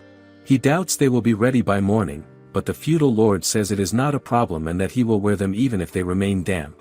Lux hands him a towel and reminds him to be careful not to catch a cold, given his position. The feudal lord thanks him for the concern while the others quietly observe. He comments on how surprising it was to discover a hot spring within the castle grounds. The place has always been mysterious, but things have become even more unusual since Lux and Kronia arrived. Neither of them responds to that remark. Lux brings the focus back to the matter at hand and asks what was so important that the feudal lord had to sneak in after sunset. The feudal lord is about to answer when he notices Leorif standing nearby. He apologizes for his current appearance, but she dismisses it and introduces herself as the commander of the Third Order of Knights. Ravel follows with his own introduction. The feudal lord responds in kind and mentions that he has already read reports about them. Lux assures him that both Leorif and Ravel can be trusted. The feudal lord accepts this and invites them to stay and join the discussion. However, Leorif politely declines. She explains that they are only visitors and will be returning to the capital the next day, as their purpose was simply to congratulate Lux and Kronia, who steps in and offers them a place to wait, suggesting her workshop since it is warm and comfortable. Leorif thanks her and accepts the offer, and she leaves with Ravel. Once they are gone, the feudal lord turns back to Lux and remarks that it must have taken quite an effort for them to travel all the way from the royal capital just to offer congratulations. Lux confirms this. The feudal lord notes that Lux is fortunate to have such loyal friends, and Kronia smiles quietly at the comment. Lux then asks again about the reason for his visit. The feudal lord explains that he has come to request a favor from Kronia.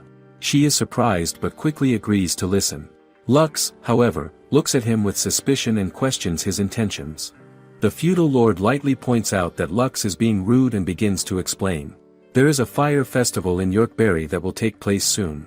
Kronia listens carefully, her expression thoughtful. The feudal lord continues, explaining that the people believe a spirit of flames resides in the land. During the festival, they offer fire to this spirit and pray for the early arrival of spring in the harsh winter region. At the mention of a flame spirit, Lux's thoughts drift to Drapule. The connection feels too close to ignore. Then the feudal lord reveals his true request. He wants Kronia to take on the role of the guardian of fire and present the sacred flame during the festival. Kronia reacts with curiosity. The role sounds mysterious and meaningful. Lux watches her closely before asking if she would be participating as a royal princess. The feudal lord assures him that her identity will remain hidden. However, he also explains that rumors have already begun to spread about a noblewoman living in the area. People are curious about who she is. He believes this is a good opportunity for the people of the territory to see Kronia's true character. More than that, he wants her to interact with the citizens directly, rather than remaining a distant figure who only visits in secret. The feudal lord admits that his request is sudden and tells Kronia she can take time to think about it. She nods and accepts that. He then turns his attention to Gotha, who is still by the fireplace trying to dry his clothes. He asks if Gotha has been doing well. Gotha replies that Lux and Kronia have treated him kindly. However, he also mentions that the kitchen staff did not accept him at first, and there were days he was not allowed inside.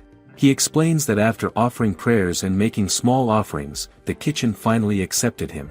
The feudal lord listens but cannot fully make sense of it. The situation sounds strange. Unseen by him, the real cause sits quietly on Lux's shoulder, where the small onion fairy watches without drawing attention. The feudal lord then asks Lux for permission to have Gotha assist with the upcoming festival. Lux responds with suspicion and questions his intentions again. The feudal lord insists that he is not plotting anything. Nearby, small fairies move about unnoticed. 3 tiny horned potato fairies cling to Gotha, struggling to keep their balance. One nearly slips and falls, but the others manage to pull it back with great effort. They end up exhausted, barely holding on. The next day arrives with clear skies. Outside the castle, Lux and Kronia stand with Leorif and Ravel as they prepare to leave. Kronia asks them to visit again, and Leorif expresses her gratitude before departing. Ravel comments on the pleasant weather, noting how sunny it is. Leorif mentions that she had heard this region is usually much colder and filled with snow. Lux observes that winter seems to be arriving later than expected this year. Leorif admits she feels relieved, as the place is more comfortable than she imagined. As they prepare to go, Ravel suddenly remembers something important. He pulls Lux aside and quietly mentions that there is someone in the Third Order of Knights asking about him. Lux is surprised by this information. Ravel explains that he only heard it in passing and does not know the details. Lux asks him to look into it once he returns to the capital, and Ravel agrees. Soon after, he and Leorif ride off together, leaving the castle behind. With the others gone, Lux turns to Kronia and calls out to her. He suggests that they go to the hot spring together. The words catch her off guard, and a faint blush appears on her face. Lux quickly realizes how it sounds and tries to clarify. He explains that he only meant they could test it by dipping their feet. Since they now have a hot spring, it makes sense to try it. Kronia's surprise softens into excitement. She agrees, and the two of them prepare to enjoy what they have created. At the hot spring, Lux spreads out a seating mat for Kronia, and she thanks him before sitting down. As she settles in, her attention drifts to his bare feet, and the unfamiliar sight makes her feel slightly nervous. It is such a small detail, yet it feels strangely significant. They both sit side by side and dip their feet into the warm water. Lux becomes aware of her bare feet as well but avoids looking too closely without reason. The moment feels quiet and delicate. Nearby, the onion fairy also dips its feet into the water, then suddenly remembers something and rushes off in a hurry. Lux comments that even soaking just their feet is enough to warm their bodies. Kronia agrees, noting how pleasant the water feels. After a short pause, Lux speaks again and gently tells her that she does not need to force herself to accept the role in the festival. Kronia smiles, realizing he has already noticed her hesitation. She explains her past experiences at the royal castle. There were always grand festivals, filled with celebration and laughter, but she only ever watched them from behind closed doors. She never truly took part. Because of that, she worries whether she can handle something like this now. How can she take part in something she has never enjoyed before? Lux prepares to respond, but his attention is drawn away by the onion fairy, which returns while dragging along the horned potato fairies. They gather as if holding a small meeting. The onion fairy explains that the horned potato fairies want a house built on Gotha's shoulder. Lux listens and translates the situation. He points out the problem. Gotha moves around too much, and it is dangerous, especially since one of them nearly fell earlier. Still, the horned potato fairies insist they like staying on his shoulder. Lux tells Kronia that they are arguing over it. Kronia gently calls out to them and asks if they really like Gotha that much. They nod eagerly. She thinks for a moment and suggests building their home in the kitchen instead, so they can stay close to him safely. The fairies gather and discuss among themselves, then respond with a different request. They want a house, but not in the kitchen. They prefer a place where they can watch over Gotha's fields. Lux is puzzled by this. Gotha does not have any fields, at least not yet. Could he be planning something for the future? The fairies seem certain. They want to watch over his efforts. Kronia decides to follow their lead and asks them to show the place. The horned potato fairies guide them to an open field. Lux notices that the area has already been cleared of stones, making it suitable for farming. It looks like a place ready to be cultivated. Kronia looks around and sees trees lightly covered with snow. The quiet landscape feels calm and open. She suggests that this would be a safe place for the fairies to stay while keeping an eye on Gotha. Would this work for them? The horned potato fairies nod in agreement as they rest in her hands, satisfied with the idea. Kronia gathers the materials she needs. Fir wood, a copper pot, a kettle stand, a small sofa, cushions, a lantern, a table, and tiny rugs. She begins her work with a clear idea in mind. The horned potato fairies should have a place where they can watch over Gotha comfortably. She carefully cuts and shapes each piece, focusing on both function and warmth. What kind of home would make them feel at ease? Step by step, the house takes form. She places the finished structure inside the trunk of a tree. The copper pot becomes the main body of the house, resting securely on the kettle stand. Inside, she arranges a small bed, soft furnishings, and a lantern to give it a gentle glow. It is simple, yet thoughtful. A place where the three horned potato fairies can stay together and keep watch over Gotha from a safe distance. The fairies immediately react with joy. They jump onto the bed, clearly delighted with their new home. Their excitement fills the small space. Soon after, they express their gratitude and promise to bless the land with a rich and bountiful harvest. Kronia smiles at their words. She feels certain that Gotha will be happy to hear this. Lux watches the scene and reflects on how much Kronia has done. He tells her that she has become someone truly important to the fairies of this land. Her efforts are no longer small acts. They are shaping the world around her. Hearing this, Kronia makes a decision. She says that she will accept the feudal lord's offer. She wants to connect with the people of the town. More than that, she wants to replace her lonely memories of past festivals with new and joyful ones. Can she finally experience what she once missed? Lux agrees with her choice and encourages her. They should create many happy memories together. Not far away, 3 small flame fairies drift in the air, watching them in silence. Thinking back to the feudal lord's request, Lux reflects on Kronia's decision to accept the role in the fire festival. He quietly wonders if it is fair to say she will become the leading star of Yorkbury's Festival of Fire. A small smile forms on his face as he considers it. The onion fairy, perched nearby, notices his expression and comments that his smiling face looks strange. Lux immediately retorts that no one asked for its opinion. Still, beneath the banter, he feels certain of one thing. This is Kronia's moment, and he intends to support her fully. Meanwhile, the onion fairy hops down from him and slips back into the castle. Inside, it notices the old rusty sword resting against the wall. Something is different. The rust is fading, and the blade now looks unexpectedly polished, almost renewed. Lux recalls what happened at the hot spring and remembers that one of the flame fairies had been connected to the sword. Kronia, seeing it as well, remarks with bright eyes that the legendary sword has chosen Lux. Lux holds it carefully and studies it in silence, unsure if it will truly be of any use. Elsewhere, Kronia is visited by 2 floating fairies. They watch her work and ask about her latest creation. She explains that she is preparing a reception room for fairies, a place where she can accept requests for building their homes. She introduces herself as a builder specializing in fairy houses and says that preparations are going smoothly. Outside the window, the 3 flame fairies hover quietly, observing her and exchanging silent thoughts among themselves. Kronia then notices Mofton arriving and greets him. Mofton announces that he is pleased to hear she will serve as the guardian of fire for the upcoming festival. Kronia responds with determination, saying she will do everything she can. Lux adds that they should proceed with the preparations. Mofton presents the traditional outfit worn by past female guardians. Kronia holds it carefully, admiring it, and Mofton assures her it will suit her well. Lux nods in agreement, then asks if there are also outfits for male guardians. Mofton explains that both men and women can be chosen as guardians, selected at random from newcomers to the land. He adds that very few people move to this remote, cold region, which leads Lux to comment dryly that it is a mood-killing fact. Mofton continues, explaining that the embroidery on the outfit is from previous guardians and that each wearer is allowed to add their own decorations over time, passing the tradition forward. He then notes that because it has been stored for so long, it carries a slight musty smell. Kronia and Lux lean in to inspect it and confirm it. Lux suggests drying it in the sun, and Kronia agrees. Mofton apologizes for the inconvenience. As they examine the outfit, Kronia asks if she might be allowed to visit the town in advance the next day.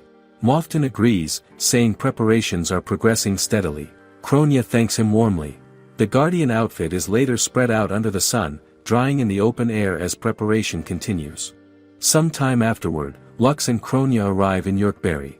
The town has changed noticeably since their last visit. The streets are clean, and lanterns are neatly hung in rows, giving the place a festive and orderly feel.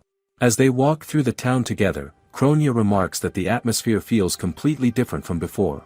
It is brighter, more alive, almost as if the town is quietly preparing for something important. While they move through the streets, they are greeted by a familiar presence.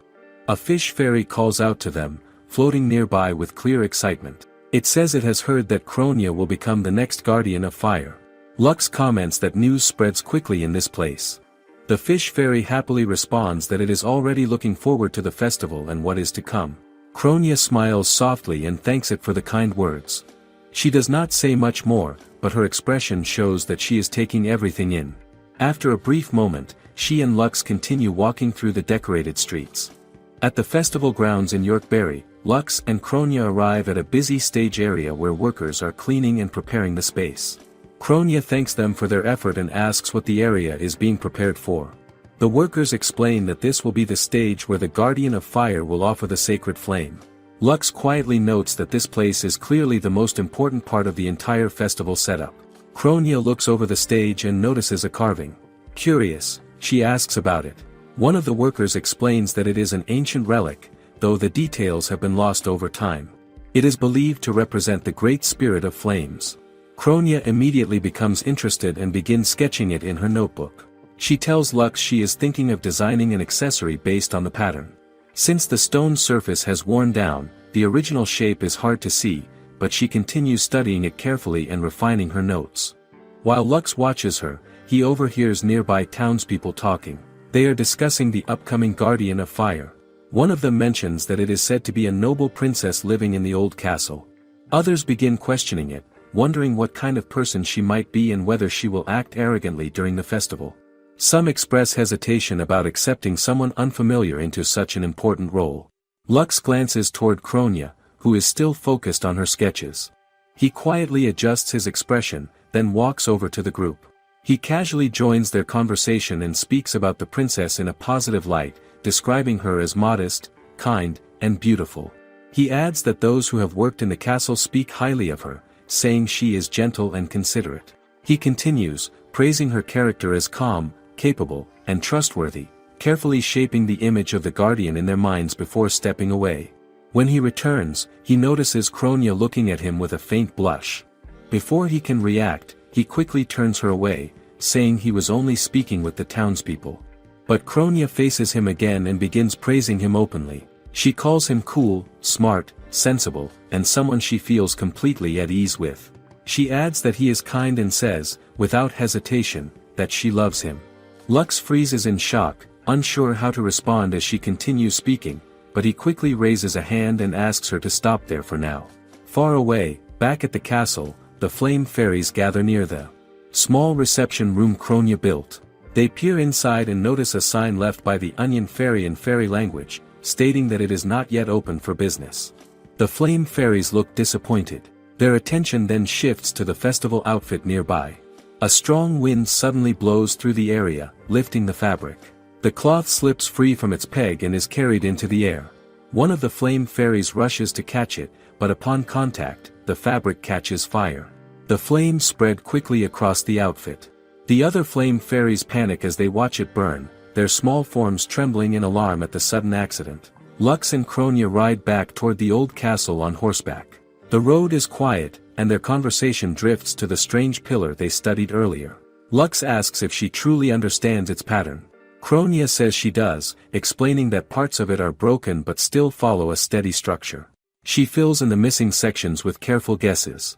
She shows him the pattern she sketches in her notepad. Lux finds it unusual, and Kronya agrees. She says it reminds her of Drapule. Lux realizes he feels the same. If the spirit of flames they hear about is Drapule, then what is she doing in the old castle, and why is she calling herself its lord? The situation feels odd, and Lux doubts she would give a clear answer even if they ask. The topic shifts as Lux asks if Kronya can use the pattern as inspiration for accessories to match her outfit. She brightens and says yes. That seems to be enough for him. He notices she is enjoying herself, and that matters most. Kronya points out that he also looks like he is having fun.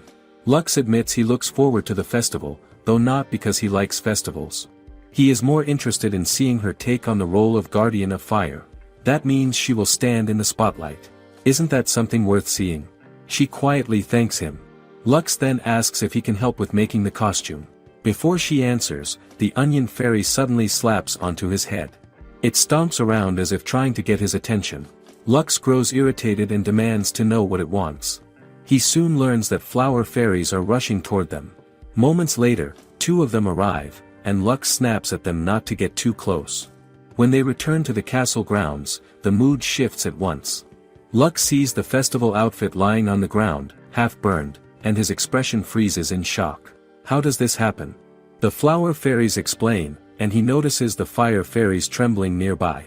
The outfit is left out to dry. A strong wind carries it away. It nearly falls into the lake, but the fire fairies catch it in time. In doing so, they burn parts of it. The meaning becomes clear. Lux is the one who hangs it up before leaving, so the fault seems to rest with him. He turns to apologize, ready to take responsibility, but Kronia is not even looking at him. She is already speaking gently to the fire fairies. She thanks them for saving the outfit from the lake. Her calm reaction surprises everyone. She says no one is at fault.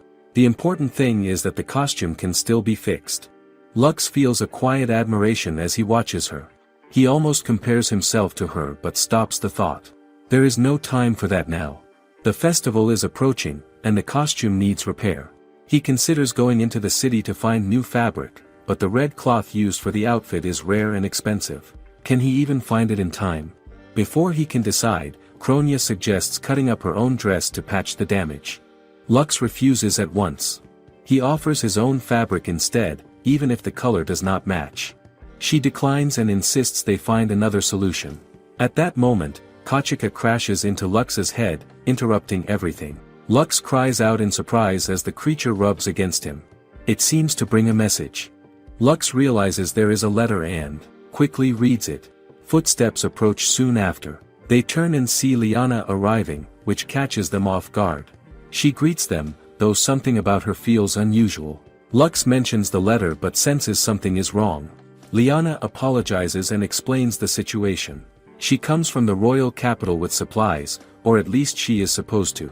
She focuses on essentials like food, oil, and candles, but due to a mistake, only cloth is delivered. The fabric is meant for later use. She considers turning it into dresses for Kronia, but that is not what they need right now. Lux and Kronia react at once. They call out her name with relief and thank her sincerely. Their response leaves Liana stunned. Why are they so grateful for something that seems like a mistake? Yet in this moment, the unexpected delivery may be exactly what they need. Several pieces of fabric are laid out beside the damaged festival outfit. Kronia studies them closely. She looks from one piece to another, then down at her notepad as she sketches and adjusts her ideas. Lux and Liana stay quiet and watch her work. Time passes in focused silence. At last, Kronia lifts her head and says the design is ready. There is a light sense of relief in the air. Liana quickly offers to help, saying that if they work together, they should finish in time for the festival. She admits she is not very skilled at embroidery, but she still wants to contribute. Lux asks Kronia if she will have enough time to make the accessories as well. She replies that finishing the costume is the most important part. That alone will be enough. Lux then offers his help too. He adds, a bit shyly, that he is actually good at sewing. Kronia remembers he mentioned having a skill earlier. Liana finds that surprising. Still, Kronia thanks them both and agrees that they should all work together. They begin cutting the fabric and preparing the pieces. Soon, Lux and Liana are focused on sewing.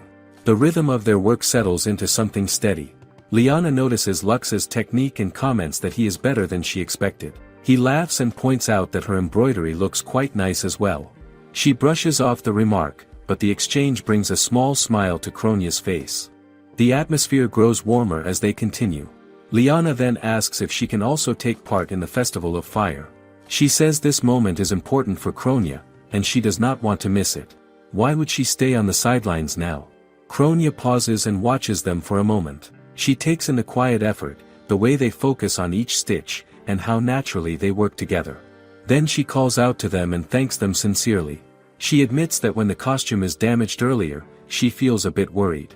But now, with them beside her, even trouble starts to feel different. It turns into something lighter.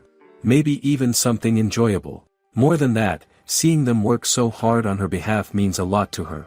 Festivals have always been lonely for her in the past. Now, that feeling begins to change. She smiles happily, feeling emotional. Seeing Kronia so emotional catches both Lux and Liana off guard. For a moment, they simply look at her, then quickly assure her that they will help no matter what. Liana speaks first with energy, and Lux follows right after, echoing her words. She immediately snaps at him for copying her. Lux apologizes, saying it is not intentional. Liana then tells him that if he has time to talk, he has time to work, and from now on he should keep going without breaks. Lux accepts this without argument, and they return to their task with renewed focus. By the time dawn arrives, the room is quiet except for the soft sounds of movement. Kronia holds the completed Guardian of Fire accessory in her hands and looks at it carefully. She then glances toward the window and notices the first light of morning. The long night is finally ending. Liana stretches and suggests taking a short break since they are almost done. She asks if the reception room is available, and Lux confirms that it is. Liana heads out first. Lux turns to Kronia and asks if she will rest as well. She says she probably should and asks about him. Lux decides to take a short walk instead, saying he has been sitting for too long and needs to move a bit. Isn't a little exercise a good idea after all that work? Kronia watches him leave and quietly thinks about how dependable he is. As Lux walks through the hallway, he comes across Liana's maid, who greets him politely and asks if he has a moment. She opens a door and leads him inside. Liana is there, still sewing. She apologizes for calling him so suddenly. Lux says it is fine and asks what she needs, though he cannot help noticing that she is not resting at all.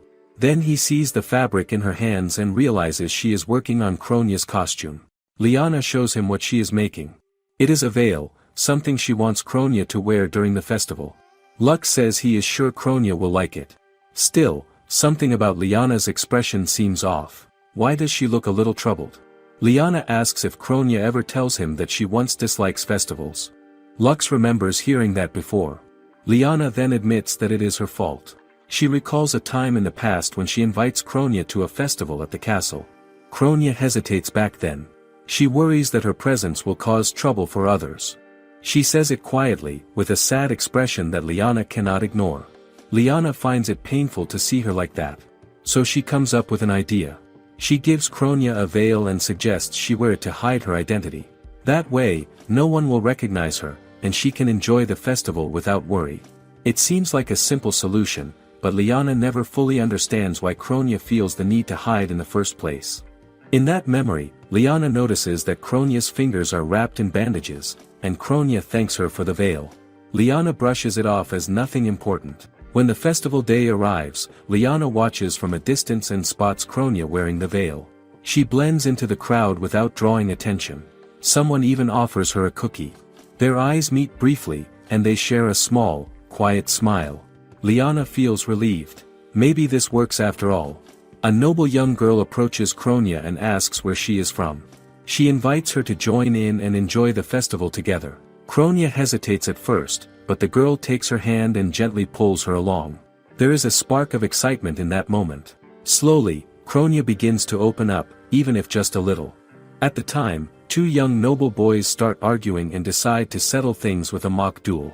They swing their sticks without much care. In the middle of it, one of the sticks strikes Kronia by accident and knocks off her veil. The fabric falls away, and everything changes in an instant. Liana freezes as she watches. The people nearby turn their eyes toward Kronia, and fear spreads across their faces. No one says anything, but their reactions are clear. Kronia sees those expressions and understands. Her excitement fades, and a quiet sadness replaces it. Back in the present, Liana reflects on that moment and blames herself. She believes that if she has not interfered, Kronia would not have been hurt like that. Lux disagrees. He tells her that all she does is try to be kind, and that the real fault lies with those who react with fear. Liana listens and slowly accepts his words. She looks at the veil in her hands and explains her true intention. It is not meant to hide Kronia. It is meant to help her shine even more. It is something that allows her to stand out, not disappear. With it, Kronia should be able to join the festival openly, without fear.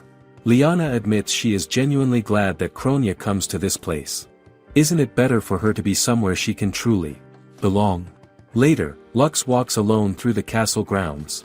The air feels cold, and he notices it as he moves along. He soon spots Gotha carrying a small crate filled with horned potatoes. Lux greets him, and Gotha explains that the feudal lord asks him to prepare a menu using them. Lux shows interest and says he would like to try the dish when it is ready. Gotha hopes it will meet his expectations. Lux remarks that it is hard to go wrong with potatoes, oil, and salt. Nearby, the onion fairy notices 3 horned potato fairies and gives a small nod, as if acknowledging them. Lux continues his walk until he hears someone call out to him. He turns and sees Kronia approaching. He asks if she is not going to rest. She explains that the morning sunlight looks too beautiful to ignore, and she wants to share the moment with him. There is a calm happiness in her expression. They begin walking side by side. Kronia mentions that the costume is coming along well, and Lux agrees. The progress feels steady. Then Kronia takes out the engagement ring. Lux becomes slightly tense, unsure why she brings it out now. She explains that she keeps it safe to avoid damage, but she is thinking of wearing it during the festival as a kind of good luck charm. It is a simple thought, but it carries meaning. Lux says he looks forward to seeing her wear it. As they continue walking, Lux notices something unusual ahead. 3 fire fairies are carrying a chain treasure chest together. Each one holds part of it carefully. Lux listens as the fire fairies explain that the chest is meant as an apology.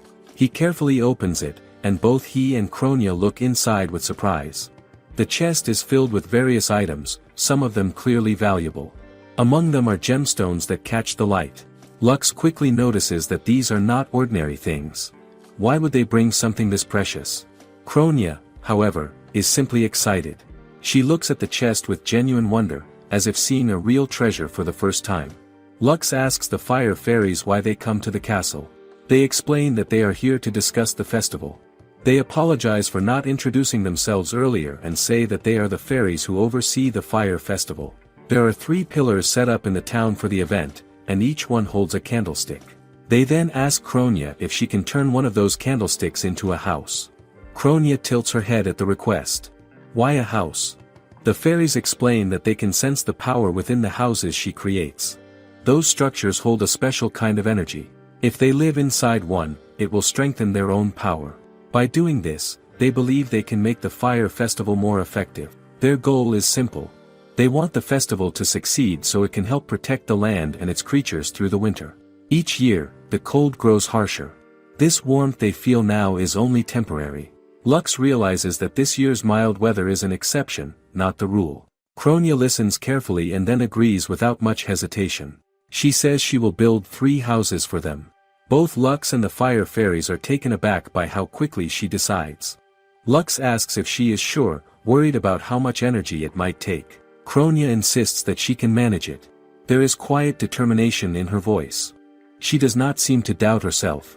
The days that follow are not without difficulty. There are small setbacks and moments where things do not go as planned. Still, they keep moving forward step by step. Before long, the day of the festival finally arrives. The day of the festival finally arrives. The town is filled with people, and a warm glow spreads through the streets as lights are lit one by one. The air feels different. There is excitement everywhere. Lux looks around and lets out a quiet breath, noting that the Yorkberry Fire Festival is finally here. The streets shine with color and movement. It almost feels like a different place. Elsewhere, the feudal lord reacts with shock after hearing that the costume is once burned. He struggles to understand how it happens. Mofton admits they do not know the cause, but explains that Kronia and Lux somehow managed to prepare a new one in time. The feudal lord glances at the townspeople, who are already gathering with hopeful expressions. He recalls hearing that a mysterious man describes Kronia as a wonderful princess. The expectations around her continue to grow. Will everything go well? The uncertainty weighs on him, and he quietly wishes for reassurance from the knight he trusts. At that moment, Lux appears beside him and asks if he calls for him. The feudal lord is startled, then quickly apologizes. Lux calmly assures him that the costumes are ready and completed without issue. The feudal lord asks if Kronia makes them herself, imagining the effort it must take. Lux explains that Liana helps her, and he also contributes where he can. This surprises the feudal lord. Lux mentions that he learned some sewing when he is younger, which explains his skill. The feudal lord then asks about Liana's whereabouts. Lux tells him she is with Kronia, helping her prepare. The feudal lord considers going to greet her but is gently stopped. Lux suggests leaving that for later since she is still busy. The feudal lord agrees. Nearby, Gotha watches quietly, taking in the scene without ing. In a private house where preparations are underway, a knock sounds at the door. It is Lux, asking if Kronia is ready. Liana invites him inside. When he enters, he sees her waiting while Kronia remains behind a dressing partition. Lux mentions that the townspeople are eagerly waiting outside. Then he notices the veil in Liana's hands. She shows it to Kronia and explains that she makes it for her, though her voice carries hesitation. Memories of the past seem to weigh on her, and she begins to doubt whether it is a good idea. Kronia responds gently. She recognizes the veil immediately. It is the same one Liana gives her before. She remembers how happy she feels at that time and how much care is put into it. To her, the veil is something precious. She accepts it without hesitation and says it is wonderful. Liana is overcome with emotion and begins to cry. Kronia thanks her with a soft smile and puts the veil on. She asks if it looks right on her. Isn't it a little different now? Liana, still emotional, says that everything looks beautiful. Lux agrees and nods with a small smile. Kronia then glances toward Lux, and he understands what she means. He carefully places the engagement ring on her finger and reminds her to wear it well. She smiles in response. Liana covered her face with a hint of embarrassment, asks if they are already married. Lux clarifies that they are only engaged for now. The lanterns glow brightly across the town, casting a warm light over the festival grounds. The stage stands at the center, decorated with 2 neat rows of fire stands. People gather around and take in the sight. Many of them notice that this year's candlesticks look especially beautiful. They begin to wonder who creates them. The feudal lord steps forward and praises their observation. He reveals that the craftsman is Kronia, the acting guardian of fire. The townspeople react with surprise. A noble makes something like this for their festival. The thought seems to impress them, and their comments turn warm and appreciative. Not far away, Lux stands beside Kronia and listens. He feels a quiet sense of relief as he hears their praise. His mind drifts back to when the fire fairies ask for her help. They seem pleased as Kronia begins building houses for them. She decides to use the items they bring as materials. There are 3 sugar pots and 3 candles. She carefully cuts the sugar pots with a fairy stone knife and shapes them into small structures. She adds tiles and places each candle inside, hanging it securely. As she works, she thinks about what makes a house feel complete. It should be a place that gives strength, a place that feels warm and alive. When she finishes, the small houses glow softly, as if lit from within. Back in the present, Kronia quietly calls out to Lux and admits that she feels nervous. He asks her to give him her hand and gently squeezes it. He reminds her that he is right there with her. That small reassurance steadies her, and she nods. Snow begins to fall lightly, and the sound of a bell echoes through the air. People turn their attention toward the stage. Some of the women admire Kronia's costume, commenting on how elegant and mysterious it looks. Kronia steps forward, holding the staff of fire. She moves onto the stage and begins her prayer to the spirit of flames. She asks for strength for the frozen land and for hope beneath the ice. As her words fade, something unexpected happens. A faint figure appears before her. It is Drapule, who casually remarks on the houses she creates. Kronia is startled. Then she notices 3 glowing lights. They rise into the air and take shape as the fire fairies, each settling onto one of the candlestick houses. Suddenly, fireworks burst into the sky. Bright colors spread overhead, lighting up the night with sharp cracks and flashes. The crowd looks up in amazement. What is happening?